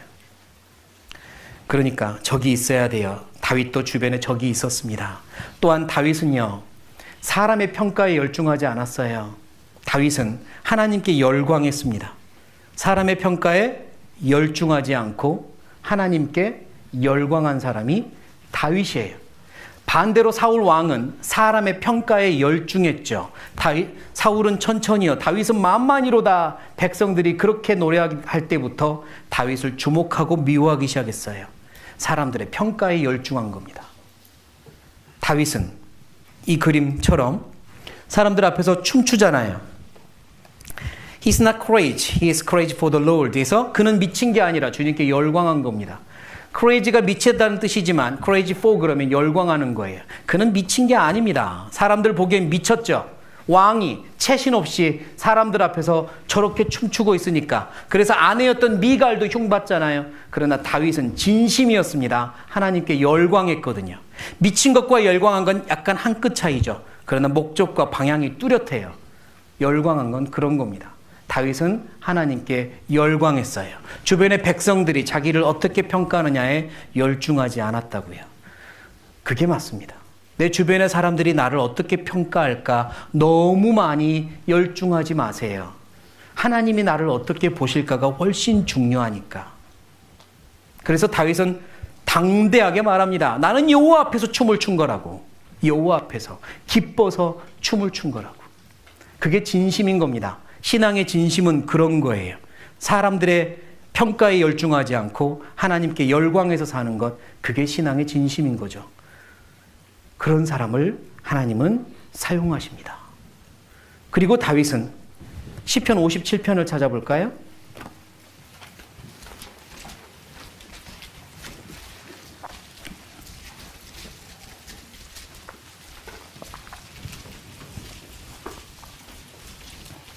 시편 57편 57 위에 작은 글자가 있죠? 작은 글자. 다윗의 믹담시 영장으로 알다스엣에 맞춘 노래 같이 읽겠습니다. 다윗이 사울을 피하여 어디 있던 때? 굴에 있던 때. 맞아요. 다윗도요, 굴에 피하고 숨은 때 있었습니다. 힘들고 어려운 일이 생기면, 누군가의 공격을 받으면 굴에 들어가 피하고 숨을 수 있어요. 그러나 굴 속에서 거주하고 안주하면 안 됩니다. 엘리야 선지자는 굴 속에 들어가서 안주해버립니다.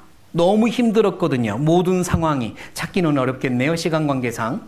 모든 상황이, 모든 형편이 어려워서 굴 속에 들어가 숨어버렸어요. 엘리야 선지자. 여기까지 했는데도, 이렇게까지 했는데도 백성의 마음이 돌아오질 않아. 그리고 나를 죽이려고 저렇게 아합 왕과 이세벨 여왕이 저렇게까지 나를 죽이려고 해. 너무 힘들었던 거죠. 굴 속에 들어가 안주합니다. 안주하는 것과 피하는 것의 차이는 나갈지, 언제 나갈지 결심하고 있는 것, 그게 큰 차이죠. 그리스도인이 살면서요, 인간관계에 상처를 입거나 힘들면 잠깐 굴 속에 들어가 쉴 수 있습니다. 그러나 안주하면 안 돼요. 나 안 나가, 못 나가, 힘들어, 주저앉을래. 그건 굴 속에 안주하는 겁니다. 안주하면 아무것도 못해요. 아무것도 못해요. 그래서 하나님이 엘리야를 불러내시죠. 세미한 음성 가운데 엘리야를 불러내요. 그리고 사명을 다시 맡기거든요. 엘리야는 자기 더 이상 할 일이 없다고 생각했으니까 굴 속에 안주하고 싶었던 거죠. 다윗은요, 이렇게 피해 다니고 도망 다니며 굴 속에 잠깐 들어갔지만 피한 것뿐입니다. 언제 나가지? 나가서는 뭘 하지? 늘 계획하고 있었어요. 그러니까요, 안주하지 마세요. 아무리 힘들어도, 굴 속에 잠깐 들어가 있다 치더라도 안주하지 마세요. 거긴 여러분이 있을 곳이 아니에요. 나와야 합니다. 세미한 음성 듣고 나오세요. 하나님 도와주세요. 제가 어떻게 하길 원하십니까? 저에게 힘을 주세요. 저 주님을 위해 살고 싶어요. 그리고 나오는 겁니다. 굴 속에 안주하지 마세요. 다윗을 통해서 그런 모습들을 우리가 배워야 합니다. 또 다른 인물, 또 누군지 맞춰보세요. 난이도가 좀 높아졌어요?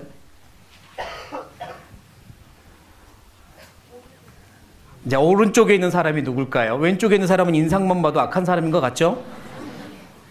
모르드게. 네, 좋습니다. 잘 맞췄어요. 네, 모르드게. 모르드게와 하만의 이야기입니다. 모르드게와 에스더 둘은 양아버지죠. 모르드게가 에스더의 양아버지예요. 포로로 잡혀간 이스라엘 민족, 그들에게 한 위기가 닥칩니다. 사탄이 하만이라는 사람을 통해서 이스라엘을 멸절시키려는 계획을 세워요. 그래야 예수님도 못 태어나니까. 그저 하나님께서도 계획을 세우십니다. 이스라엘을 구원할 계획을 세우시죠. 사탄이 하만을 선택했다면 하나님은 두 사람을 선택합니다. 에스더와 누구? 모르드게를 선택해요. 모르드게는 에스더의 양아버지입니다. 에스더가 왕비가 되었습니다. 그때 모르드게의 직업은 뭐였죠? 문지기였습니다. 왕궁 문지기로 있었어요. 딸이 왕비가 되면 딸의 이 친정, 이 집을 두 글자로 뭐라고 말하냐면 외척이라 그래요. 외척이 굉장히 큰 세력을 얻으면 나라가 흉흉해지죠. 모르드게는 이제 외척이 됐습니다. 딸이 왕비가 됐거든요. 그러나 모르드게는 단 한 번도 자기 딸이 왕비라고 내색하지 않습니다. 말하지 말라고 그래요. 다시 말해서 딸의 왕비가 된 이 사건을 자기가 높아지는 어떤 수단으로 사용하지 않은 겁니다. 모르드게의 마음속엔 늘 있는 게 뭐냐? 사람이 높아지고 낮아지는 건 하나님 손에 있다. 직장 생활할 때요, 내가 승진하는 건 누구 손에 있어요? 부장님 손에 있습니까? 사장님 손에? 하나님 손에 있어요. 승진하는 건 하나님 손에 있는 겁니다. 모르드게가 그 마음이 있었던 거예요.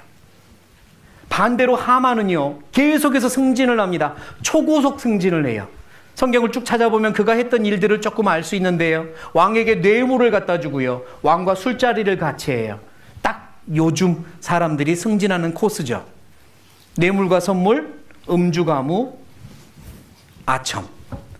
하만이 그 방법으로 가장 높은 신하의 서열에 올라갑니다. 순식간에 올라갔어요. 그러나 모르드게는, 다른 사람들은 하만에게 압첨하고 넙죽넙죽 절하지만 모르드게는 그렇게 하지 않습니다. 신하로서의 예만 갖추고요, 그에게 넙죽넙죽 절하며 잘 보이려고 하지 않아요. 그러자 하만이 분노하죠. 쟤는 뭔데? 왜 쟤만 나에게 저렇게 뻣뻣해? 알고 보니 유대인이었던 겁니다. 하만은 아말렉 후손이거든요. 우리 원수의 민족이었구나. 이참에 내가 역사를 다시 쓴다. 이런 마음을 가진 거예요. 모르드게뿐만 아니라 그의 민족을 말살하자 하만이 계획을 세웁니다. 그 사이에 모르드게는 왕궁 문지기로 있으면서 바로 옆에서, 왕의 바로 옆에 왕을 모시는 내시들인 것 같은데 그들이 왕을 독살할 계획을 듣습니다. 그리고 딸에게 알려서 왕을 구해요.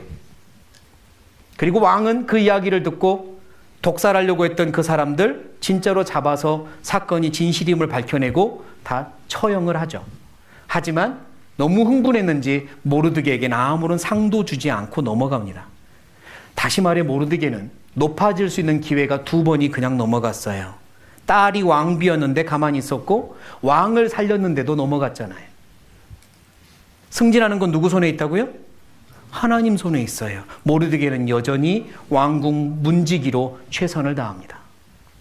그러다가 하만이 모르드게를 죽이고자 어느 날 밤 큰 높은 장대를 만들고요, 내일 아침 왕에게 가서 모르드게를 이 장대에 달아 죽여주세요라고 부탁하기로 결정을 합니다.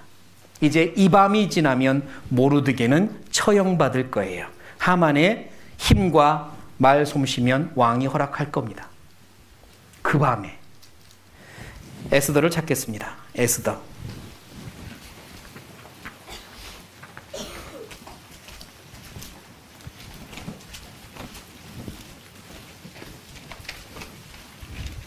(6장입니다) 에스더 6장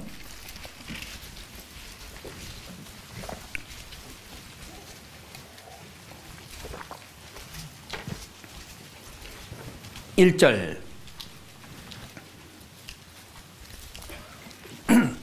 1절 같이 읽겠습니다. 이 밤에 왕이 잠이 오지 아니하므로 명하여 역대 일기를 가져다가 자기 앞에서 읽히더니 그날 밤에 하필이면 왕이 잠이 오지 않습니다.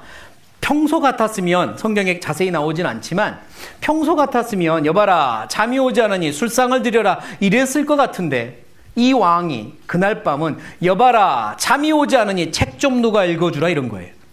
그래서 신하가 왕궁 도서관에 간 거죠. 수도 없이 많은 도서관의 책 중에 한 권 뽑아온 겁니다. 그리고 펼쳐서 읽었는데 어떤 사건을 읽냐면 누군가의 고발로 왕을 독살하려고 했던 사건, 그 사건을 읽는 거예요.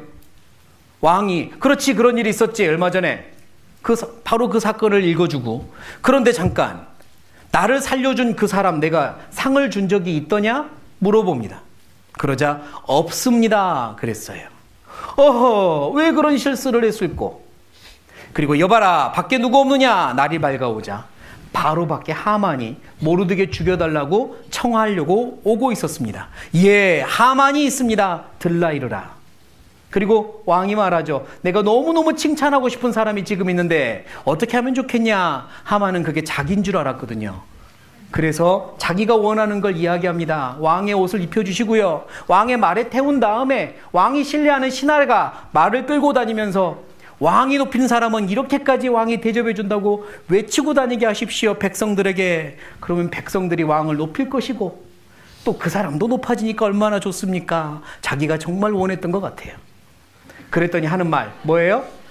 좋다. 하만 너는 당장 모르드게에게 나의 옷을 입히고 내 말을 태운 다음에 네가 끌고 다니면서 왕이 높이는 자는 이렇게 높인다고 말해라. 그렇게 역전이 됩니다. 그러니까요, 그 전에 모르드게가 독살로부터 왕을 구했을 때 왕이 깜빡 잊고 상을 주지 않았던 건 실수였습니까? 계획이었습니까?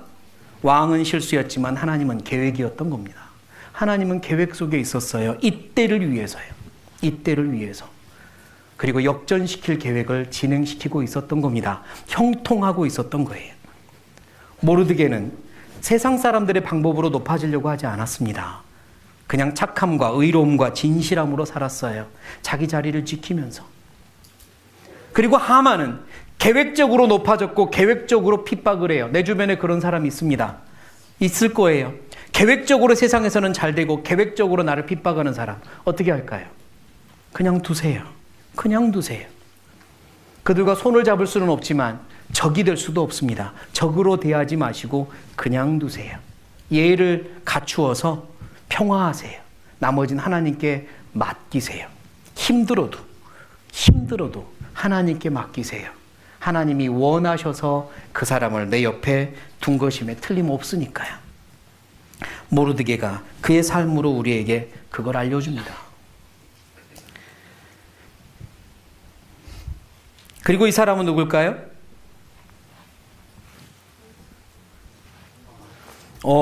좋습니다. 바울입니다. 누구라고요? 바울이요. 바울. 그가 죄수로 잡혀서 로마에 가던 길에 풍랑을 만났고 풍랑 때문에 어느 섬에 도착을 했는데요. 그 섬에 난파가 된 배에서 다들 물을 헤치어 나와 이 섬에 도착한 겁니다. 온몸이 물에 젖었고 힘도 많이 빠졌겠죠. 그런데 물에 젖었으니까 불을 피울 거 아니에요. 그 사람들 중에 나이가 제일 많았을 법한데요. 바울은 나뭇가지를 가져다가 불 속에 집어넣습니다. 그러니까 나이 많다고 나 힘들다고 앉아있지 않았어요. 그냥 섬기려고 한 겁니다. 이 상황도 다 주님의 손에서 나왔으니 나는 현재 내가 할 일을 한다. 이게 바울의 마음이고 신앙이거든요. 모든 상황은 주님의 손에서 나왔으니 나는 현재 내가 그리스도인으로 살 일을 한다. 바울은 그래서 섬기려는 마음으로 나뭇가지를 가져다가 불에 집어넣는데 그만 나뭇가지에서 뭐가 나와요? 뱀이 나와 물어버린 겁니다. 그리고 그 원주민들이 다 알고 있는 지독한 뱀, 치사율 100%, 물리면 금방 사망하는 뱀에 물린 거죠. 그런데 바울은 어떻게 합니까? 사도행전을 찾겠습니다. 사도행전 28장.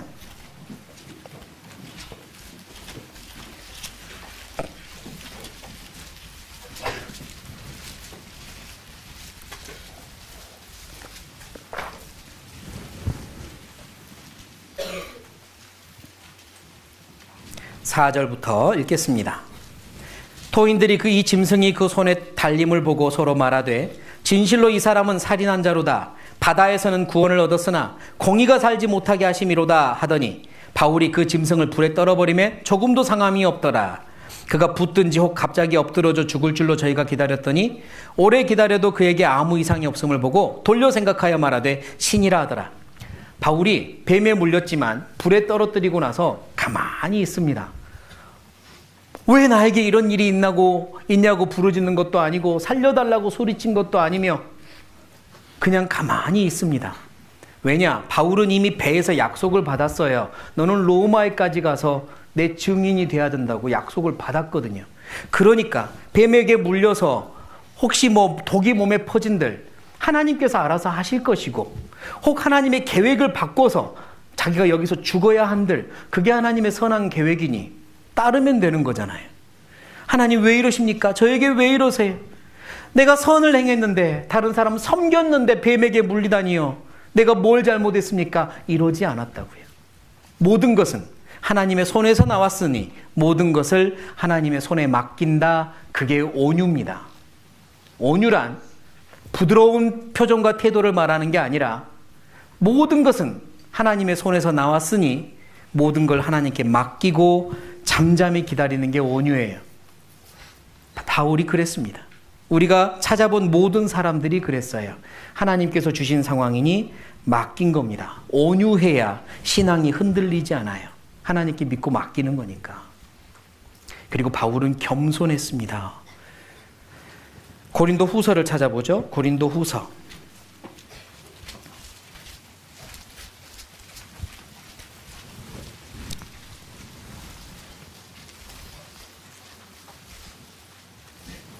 (10장) 1절. 고린도후서 10장 1절 같이 읽겠습니다. 너희를 대하여 대면하면 겸비하고 떠나 있으면 담대한 나 바울은 이제 그리스도의 온유와 관용으로 친히 너희를 권하고 그는 항상 겸비했고 온유했는데요. 그들을 대할 때는 겸손했다고 말하죠. 11장 6절. 내가 비록 말에는 조라나 지식에는 그렇지 아니하니 이것을 우리가 모든 사람 가운데서 모든 일로 너희에게 나타내었노라. 내가 너희를 높이려고 나를 낮추어 하나님의 복음을 값없이 너희에게 전함으로 죄를 지었느냐. 바울은요 실제로 말 잘했던 사람입니다. 왕 앞에서 변호사 필요 없이 자기가 변론을 했던 사람이죠. 사도행전을 보면 말 잘했습니다. 이 말쟁이란 말도 듣죠.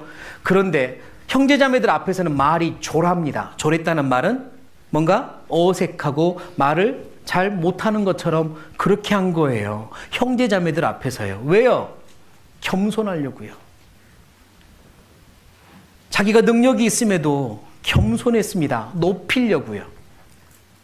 진짜 겸손은요, 진짜 강한 사람이 할 수 있습니다. 이런 상황에서 분노하지 않으려면 그걸 누를 힘이 있어야 되잖아요. 이길 힘이 있어야 되죠. 강해야 가능하죠. 내 감정을 드러내지 않으려면 누를 힘이 있어야 되죠. 강해야 가능합니다. 내가 누군가의 앞에서 낮아지려면요, 이건 강해야 가능한 거예요. 약하면 못합니다. 진짜 겸손은 강한 겁니다. 강해야 가능해요. 그리고 그 강함은 어디서 나오느냐? 하나님께 붙잡힐 때 나옵니다. 나보다 강한 분께 붙잡힐 때 겸손할 수 있어요. 내가 약해서 겸손한 게 아니라 내 안에 계신 하나님이 강하니까 겸손한 겁니다.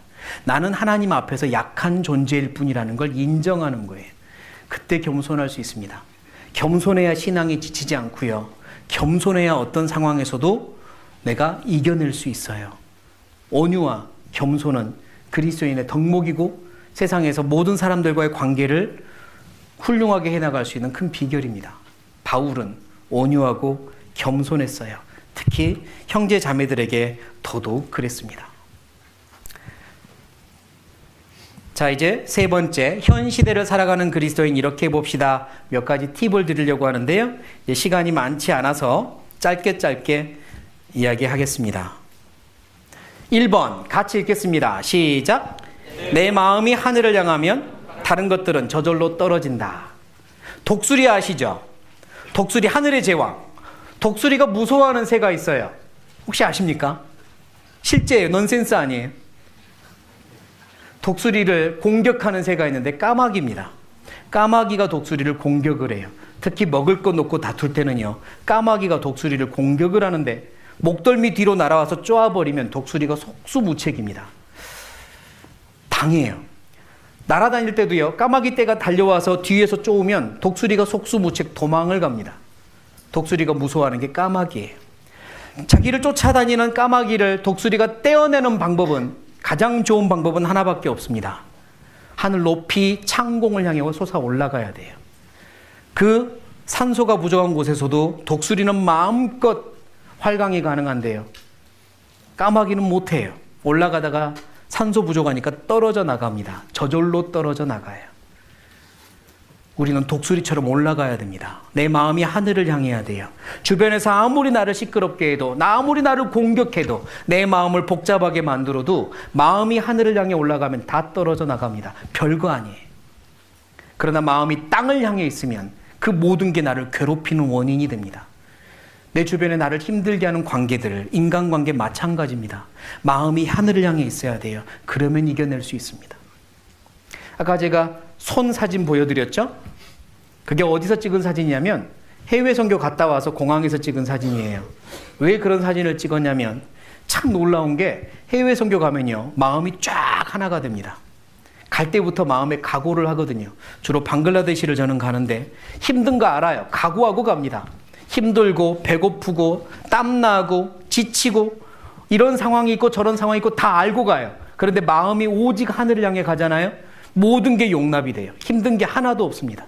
형제자매들 모든 게 사랑스러워요. 무슨 말을 해도 무슨 행동을 해도 다 사랑스러워요. 왜? 각오하고 갔고 마음이 다 하늘을 향해 있거든요.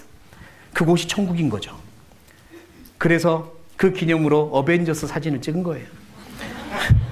그런데요, 늘 그랬으면 좋겠어요. 늘 내 마음이 하늘을 향하면 나를 괴롭힐 수 있는 거 없습니다. 까마귀라 생각하시고 올라가세요. 하늘 높이 올라가세요. 그게 비결입니다. 두 번째, 같이 읽겠습니다. 시작. 그리스도인의 자존감을 회복하고 높입시다. 내 스스로 나를 정말로 사랑하고 높여야 됩니다. 하나님이 창조하신 온 우주 만물, 엄청나게 큰 별들, 그리고 아름다운 꽃들, 그 어느 것을 위해서도 하나님 눈물 한 방울 흘리지 않았어요. 그 어느 것을 위해서도 피 한 방울 흘리지 않았습니다. 나를 위해서는 모든 피와 물을 다 쏟으셨어요. 내가 그만큼 가치가 있어요. 내가 그만큼 소중합니다. 지금도 나를 위해 탄식하며 기도하세요. 내가 그만큼 소중해요. 내가 얼마나 소중한지 알았으면 좋겠어요. 나를 그 장소에 두신 이유가 있고요. 과거에 내가 그런 일을 경험한 이유가 있는 거예요. 하나님, 왜 나한테는 그런 과거가 있을까요? 지금 당장 이유를 몰라도요, 하나님께는 이유가 반드시 있어요. 천국 가면 알게 될 겁니다. 그러니까 그거에 매여 살지 마시고 현재에 감사하며, 지금 제가 뭘 하기 원하십니까? 알려주세요. 그러고 사세요. 그렇게 사셔야 됩니다.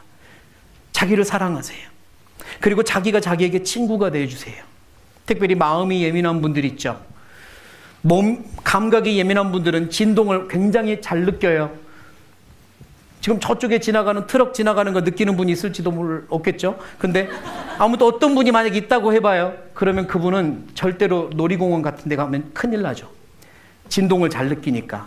마음이 예민한 분들이 있어요. 진동을 잘 느낀다고요. 누군가가 나에게 한마디를 해도 그 안에 다른 진동을 느껴요. 그러니까 더 힘들고 그렇죠. 그런 분들이 모든 사람을 만족시키며 살려고 하면 너무 힘듭니다. 그러지 마세요. 그러지 않아도 돼요. 그러지 않아도 돼요. 내가 감당할 수 없는 사람들은 내가 약해서가 아니라 나랑 안 맞는 겁니다. 스스로 약하다고 생각하지 마요. 나랑 안 맞는 거예요. 그들을 내가 그에게 맞추려고 노력하지 마세요. 하나님 앞에 잘 보이려고 하세요. 그리고 나를 사랑하시고 나에게 친구가 되세요. 잘했다 오늘도. 오늘도 잘했다. 스스로를 위로해 주시고 오늘도 적을 만들지 않아서 잘했다. 오늘도 그런 환경에서 적을 만들지 않아서 잘한 거야. 스스로 친구가 돼 주세요. 특별히 마음이 누구보다 예민한 분들은 그러셔야 합니다. 그건 감각이 예민한 거니까. 그리고 하나님 안에서 단단해지면 그게 점점 이제 강해집니다. 예민함도 점점 줄어들 수 있어요. 키워나갑시다. 키워나가세요. 하나님이 나를 사랑하십니다. 절대로 스스로를 자책하고 그러지 마세요. 세 번째입니다. 같이 읽겠습니다. 모두를 친구로 만들려 하지 말고 아무도 적으로 만들지 말라. 아까 한 말입니다. 맞아요. 내 주변에 너무 많은 사람들이 있어요. 그러나 등을 돌리지 마세요. 등을 돌리지 마세요. 평화하시고요. 관계, 예절의 관계를 유지하시면 됩니다. 네 번째입니다. 같이 읽겠습니다. 반응하지 말고 대응하라. 이게 중요한데요. 반응은 어떤 일이 생길 때 무의식적으로 나타나는 말 대꾸, 행동 대꾸가 반응이에요. 대응은요, 의식적으로 이 상황을 주대화하기 위하여 하는 말과 행동의 대처입니다. 다르죠? 반응은 그냥 무의식적으로 나타나는 말 대꾸, 행동 대꾸. 대응은 이 상황을 주도하기 위하여 의식적으로 하는 말과 행동의 대처. 대응하세요. 반응하지 말고 대응하세요. 즉각적으로 감정 반응하려 하지 말고 한 번 더 숨 쉬고 대응하려고 하세요. 노력하십시오. 그것도 필요합니다. 요즘 시대에 더더욱 필요해요. 그리고 누군가가 말을 주고받을 때요. 따라해 보시기 바랍니다. 안다고 다 말하지 말고 들었다고 다 믿지 말라. 어떤 책에서도 나온 제목인데요. 참 좋은 것 같아요. 안다고 다 말하지 말고요. 들었다고 다 믿지도 마세요. 그것도 대화하는데 좀 필요하고 이왕이면 들어주시고요. 배우려고 하세요. 형제자매님들 간에 같이 모였는데 수다를 많이 떠는 경우 있죠. 관점을 바꾸세요. 아니 형제자매들이 모여서 신앙적인 이야기 해야지 이게 뭐야 시간 아깝게 그러지 마세요. 관점 바꾸세요. 그럼 형제자매들이 세상 사람들을 만나서 수다 떨면 좋겠습니까? 그건 더 안 되잖아요. 우리도 그 안에서 수다도 떨고 그 안에서 해소도 하고 그 안에서 배울 것도 있어요. 그러니까요. 이게 뭐야 시간 낭비 아니야 그러지 마시고 배우려고 하세요. 이 안에도 내가 배울 게 있다. 그리고 이왕이면 들어주는 사람 되세요. 잘못된 것이 있으면 대응하셔서 대꾸하지 마시고 그리고 그냥 건전한 수다면 배우려고 하세요. 괜찮습니다. 누군가가 헤어지면서요. 나 원래 그런 사람 아닌데 오늘따라 말 많이 했네. 이런 말 하면 진짜 칭찬받는 겁니다. 나 덕분에 그 사람 오늘 치유받은 거예요. 그러니까 들어주세요. 그 시간에 대한 보상은 하나님이 분명히 하실 겁니다. 다섯 번째, 같이 읽겠습니다.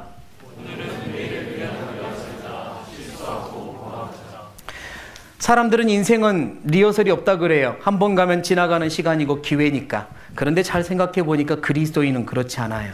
그리스도인은 항상 하나님께서 최선의 계획을 세워주시거든요. 내일 다시 최선의 계획을 세워주세요. 항상 그러셨어요. 그러니까요. 오늘은 내일을 위한 리허설이다 생각하셔도 괜찮습니다. 리허설을 할 때는 실수해야 돼요. 그래야 보완하거든요. 리허설 때 잘해놓고 본 실전에서 못해버리면 안 되잖아요. 리허설 때는 실수하는 겁니다. 보완하려고. 오늘은 내일을 위한 리허설이다. 실수해도 괜찮다. 보완하자. 말로 실수할 수 있고 행동으로 실수할 수도 있어요. 개인적으로 실수할 수도 있죠. 무너지지 마세요. 하나님의 새로운 계획을 세우시고 다시 나에게 기회 주세요. 최선의 기회를 늘 주세요. 일어나시면 돼요. 그리고 배우려고 하세요. 거기서 제발 넘어지시 마시고요. 배우려고 하세요.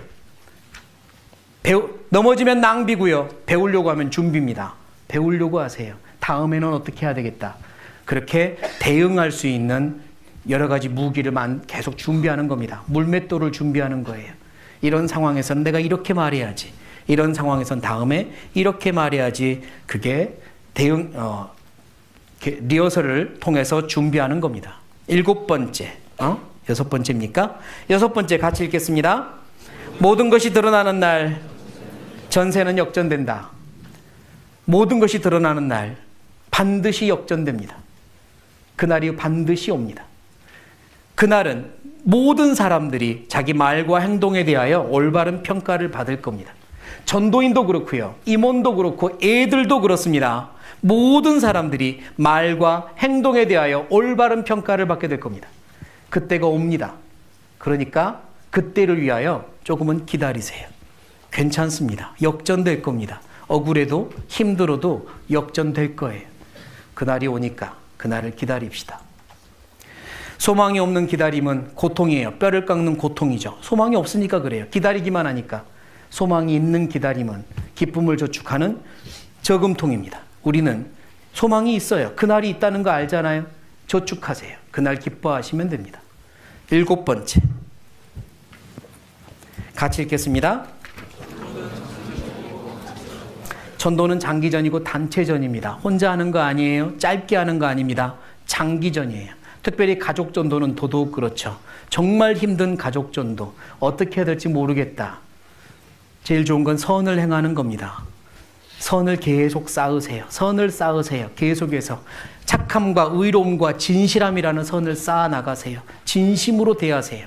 당장 무슨 말을 못하겠으면 선한 행실을 하는 겁니다. 그것도 전도예요. 선한 말과 선한 행실이 전도라고요. 성경 찾아놓고 하는 게 아니라도 전도예요. 이런 사자성어가 있습니다. 물방울이 떨어져 바위를 뚫는다.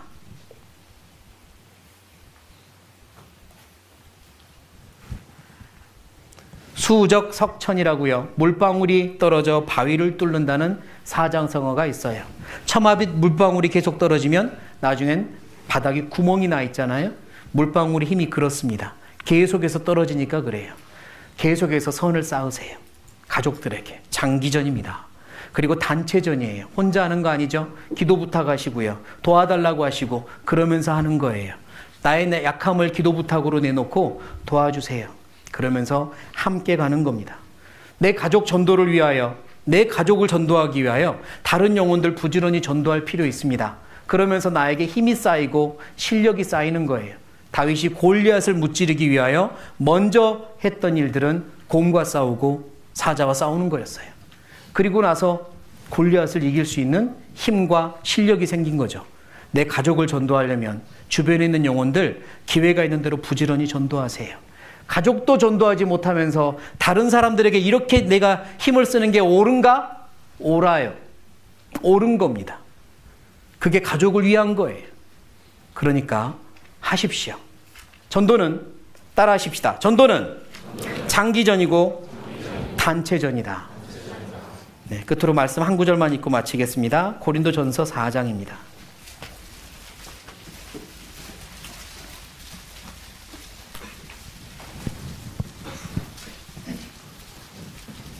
4장 5절. 고린도전서 4장 5절 같이 읽겠습니다. 시작. 때가 이르기 전 곧 주께서 오시기까지 아무것도 판단치 말라. 그가 어두움에 감추인 것들을 드러내고 마음의 뜻을 나타내시리니 그때 각 사람에게 하나님께로부터 칭찬이 있으리라. 그때 다 드러낼 때 각 사람에게 칭찬이 있을 겁니다. 우리는 RTC 인간관계 훈련을 코스를 받아야 합니다. 그 과정을 통해 더 단단해지시고 더 귀하게 쓰임받는 우리 형제자매님들 되시기를 진심으로 바랍니다. 기도하시겠습니다.